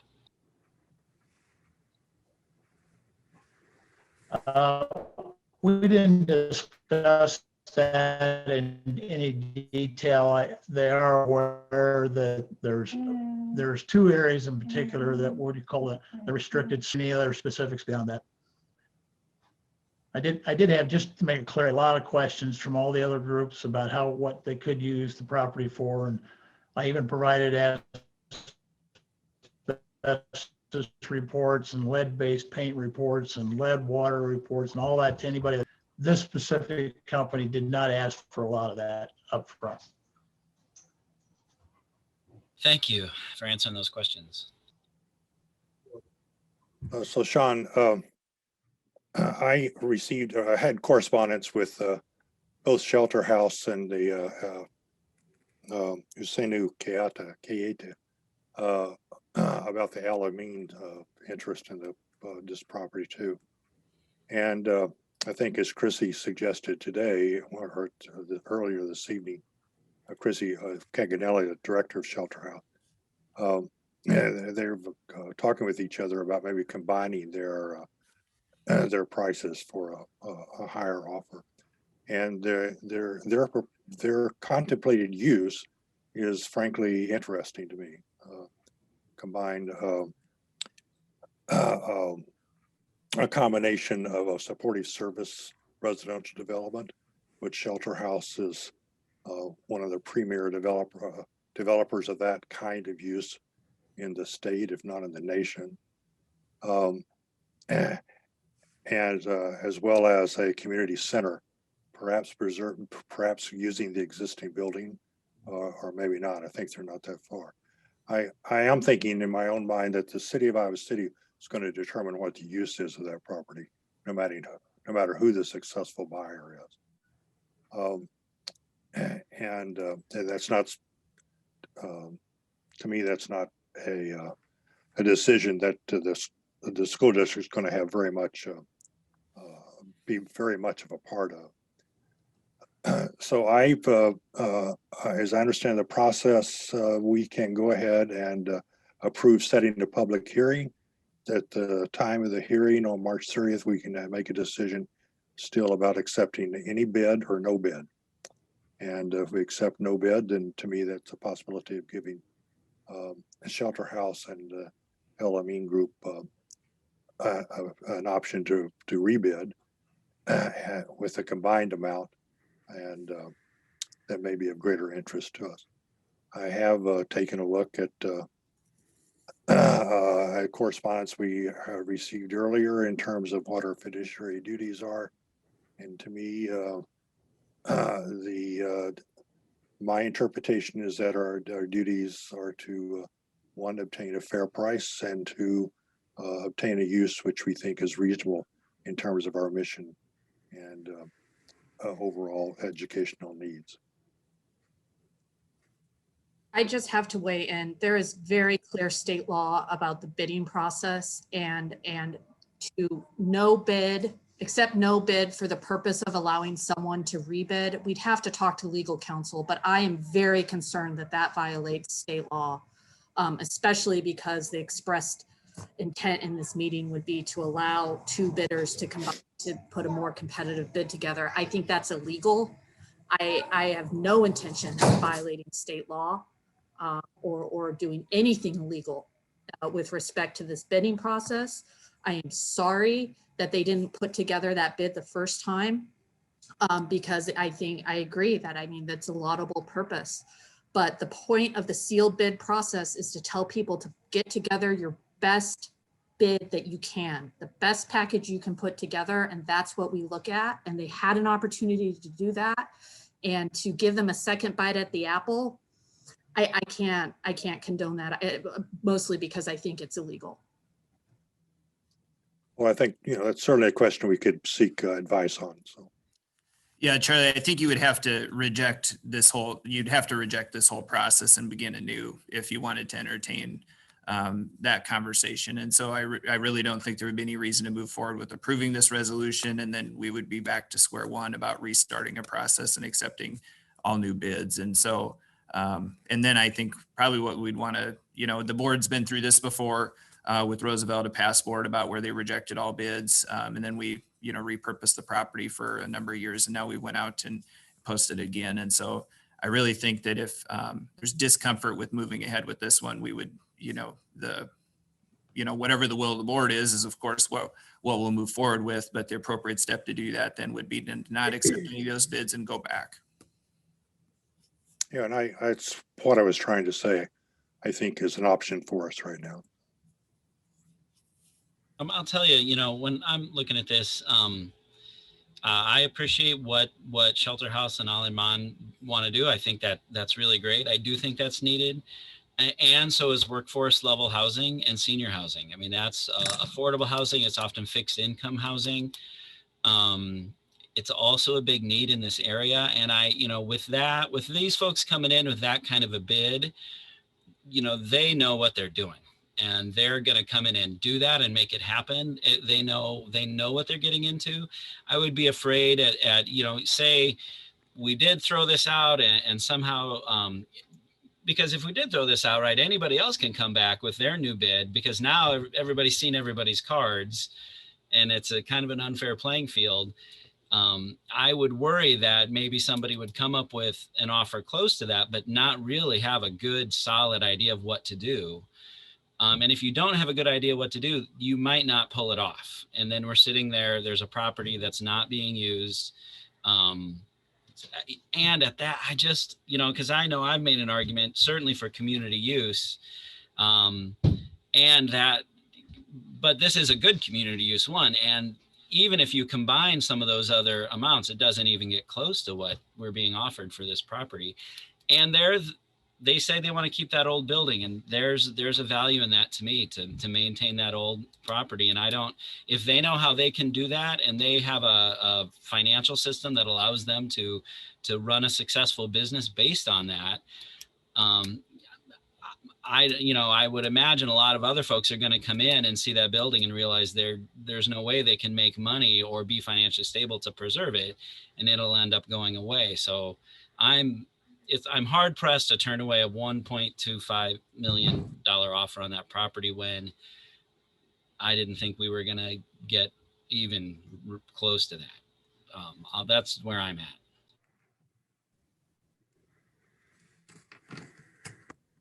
I think I would agree. It checks a lot of the boxes, right? I know there's concern over the ravine itself. There's concern about the building. There's concern about the use of whatever is going to be put there. And by everything on the surface, I think it does check all the boxes. I think the risk we run into with selling it to whoever, right, is that they could always go back on their word, right? So that could happen with any bid or any, buyer.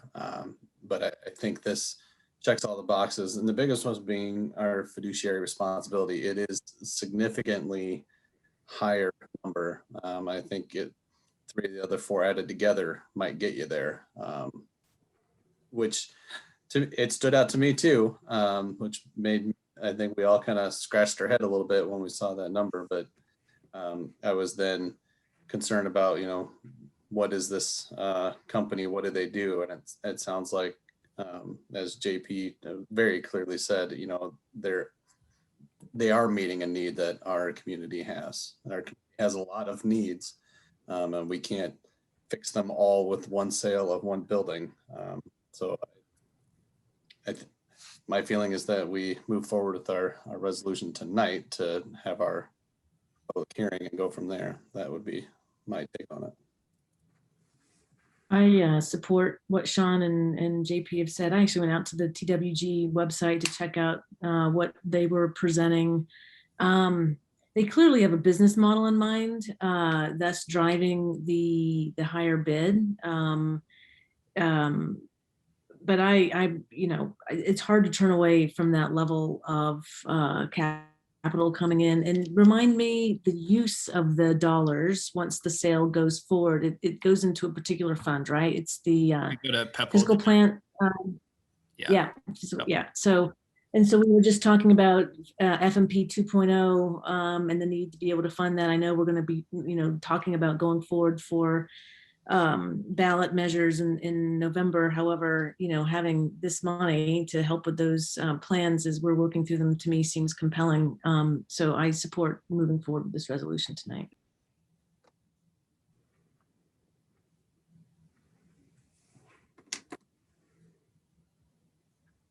I think at this point, I would entertain the motion.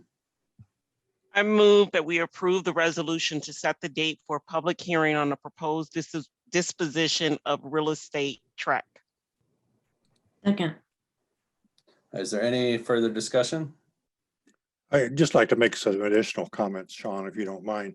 Yeah, one, the uses are really not comparable. I'm quite familiar with affordable housing. Workforce housing has never been considered affordable housing in this state. Senior housing is an ongoing need of the community, and there are lots of developers that are developing senior housing in this community, in this area now. There are no developers that are developing the kind of supportive housing that Shelter House is talking about. And as far as I know, there are no groups that are trying to develop a neighborhood senior center of the type that Alameen is talking about. So I don't think the uses are really comparable. And if I look at the difference in the potential prices, so should the district support the financially, but do some kind of a subsidy, or look at the difference between bid prices as a subsidy for gaining a particular use, and that difference is supporting that use. Yeah, that's fine. Supportive housing will help us with kids who are in desperate situations to have stable homes in a neighborhood that's nearby to our neighborhood schools. That's not going to happen if the higher bidder eventually buys this property and uses it for the purpose that they've outlined.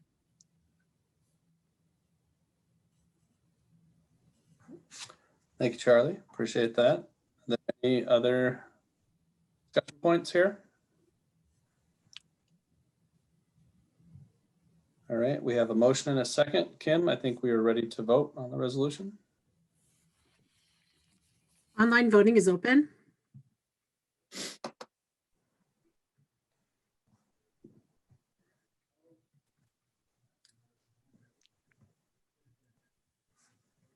All votes have been cast and the motion carries with all directors voting in favor. All right, thank you, Kim. Next up on our agenda is the Director Liaison Report. I don't know if anybody wanted to speak to anything that they've done in the last month. Just quick, because of course I didn't get my in on time, but I just wanted to highlight, I know that last month, and then I attended a couple of the meetings for the Rethinking PBIS discipline protocol and procedures. Amy and her team have worked really, really hard on getting community engagement as well as district engagement. And I'm really excited when we get to that point where it's presented publicly with all of the work that has been done. Those meetings are every 2 weeks, and it runs about an hour and a half. And not only do we learn things, but we have really great discussions, and the feedback that members of the community provide, we actually see it put to use with some of the updates that's being done. So I just wanted to say thank you to Amy, Laura, and Kate, and several other people that have been working really hard on making sure that we have a different discipline policy that does not unfairly target some of our minority students. I'm going to dovetail off. Thank you, Ruthina. Sorry, Amy, but just to highlight, because on Equity Committee, we had the care assessment team folks come in and kind of give us an update. And, I think along with what Ruthina is saying, I think there's just a lot going on in the district right now to change our culture in really fundamental ways, just change our philosophy of discipline, our philosophy of behavior. And to have sat on an equity committee that has come so far to have maybe 2 or 3 years ago, one kind of not so productive encounter with admin to, I don't know, there were emails afterwards and just good feelings all around. It was, so thanks to, Kate and Dustin and Talia from UAY, and especially, these amazing students we've got on our equity committee right now. It's just, they really highlight, and for me, it's real joy because I don't get around too many students anymore in the district. And so to highlight these kids that are knocking it out of the park, asking really tough questions, and also seeking to understand, it's very impressive. It speaks a lot to the culture, and I'm really excited about where we're headed with some of this stuff. So thanks to you folks for working on that and making it happen. And I would support JP's statements too. As a past member of the Equity Committee, who was in some of those meetings where the interaction with was sometimes, not often, sometimes pointed. It is a different environment that committee is in right now, and due in part, I think, as JP has said, in large part because of the students that are on the committee now, as well as the cooperation and joint purpose that the staff is bringing to those meetings too. So it's definitely progress on our part.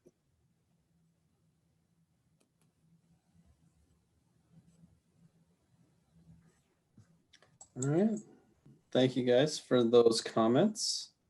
Unless there's more, we can go ahead and move on to our last agenda item, which is our agenda setting. Obviously, there will be a public hearing on the 30th, so I'll add that to our agendas coming up, or our meetings coming up. But on the 23rd, we have a meeting there. All of the basics, consent agenda looks pretty normal. We have our discussions on return to learn and our equity update. And then we are going to get a presentation on an update to the calendar as we look towards next year and trying to add in some extra days off, I believe. One thing I would like to ask, and I don't know if it'll be able to be on that next meeting or not, but a couple meetings ago, we had a presentation and adoption of the new guidelines around seclusion and restraint. And during that conversation, one of the things we talked about was making sure the board was getting a regular update. And I would like to know when we can start getting a regular update. All things special ed, basically, but specifically around the seclusion and restraint as well. But I don't know if we can find a time soon to do that. I don't know if the 23rd is too soon. I don't think we have any problem with it, Sean. I mean, maybe we just refer to it as a special ed update, and then we can talk about the vehicle for moving that conversation forward, coming back to that item in an update fashion. And there's probably another component or two we could include in that update. So I'd be happy to start that conversation again on the 23rd and have a plan ready to go we could share with you. That'd be great. And then I heard, I think it was when Amy was talking earlier, it wouldn't be in March, but in April, we're looking at secondary grades. Is that right? Okay. So. Correct. We can do fast data on the March 23rd, but the first April meeting will be secondary grades. Okay. So we can We'll just do take fast. we'll just take those in the return to learn update with you, Sean. Okay. So we'll do fast on the 23rd, and then high school or secondary grading periods. We'll be able to report that back in that first April meeting on the 13th. All right. Is there any other things that directors would like to see on the 23rd meeting? I don't know if this is for the 23rd. I'd really like Dr. Schultz to tell us about the online program and maybe give us, for the board and the public, kind of what is that going to look like? And especially what we imagine that looks like post-COVID. What does it look like for a kindergartner kind of through K through 12? What's the offering? And I'm excited to see the open enrollment come in. I mean, that was really great to see. And I just want to know, just for folks, what it looks like. We'll certainly do that. Yep. I saw Greg leaning forward. I thought maybe he was going to jump in, but yeah, we'll have Dr. Schultz. We can do that through the return to learn. That'd be probably a nice piece to transition to there on the 23rd. So he'll. Yep, don't need that anymore, but yes, I'd be happy to do that. Thanks, Greg. All right. Any other topics, directors? All right, before we entertain a motion to adjourn, and since, again, you guys keep teeing things up for me, I don't know if anybody noticed it as we approved our personnel. Dr. Schultz had his retirement in there, and I know he's not leaving today. He'll still be here for a while, but I'll probably forget by June to say something. So I wanted to say something tonight. My thanks to you and all that you have done, and in your new role in the online program and everything you've done up to that point. I really appreciate it. And I understand you're doing something very cool in your next phase. So I wish you the best of luck in that. So I just wanted to make sure that it didn't just kind of go by the wayside as we approved our agenda, our consent agenda today. So thank you, Dr. Schultz. Thank you, Sean. Certainly thank the board for their leadership this year. And I will just piggyback on what Sean said. The cat is out of the bag. I'm going to be the principal of the American International School, Abuja, for the next couple of years. That's a school located in the capital in Nigeria. So when I get out of town, I get out of town.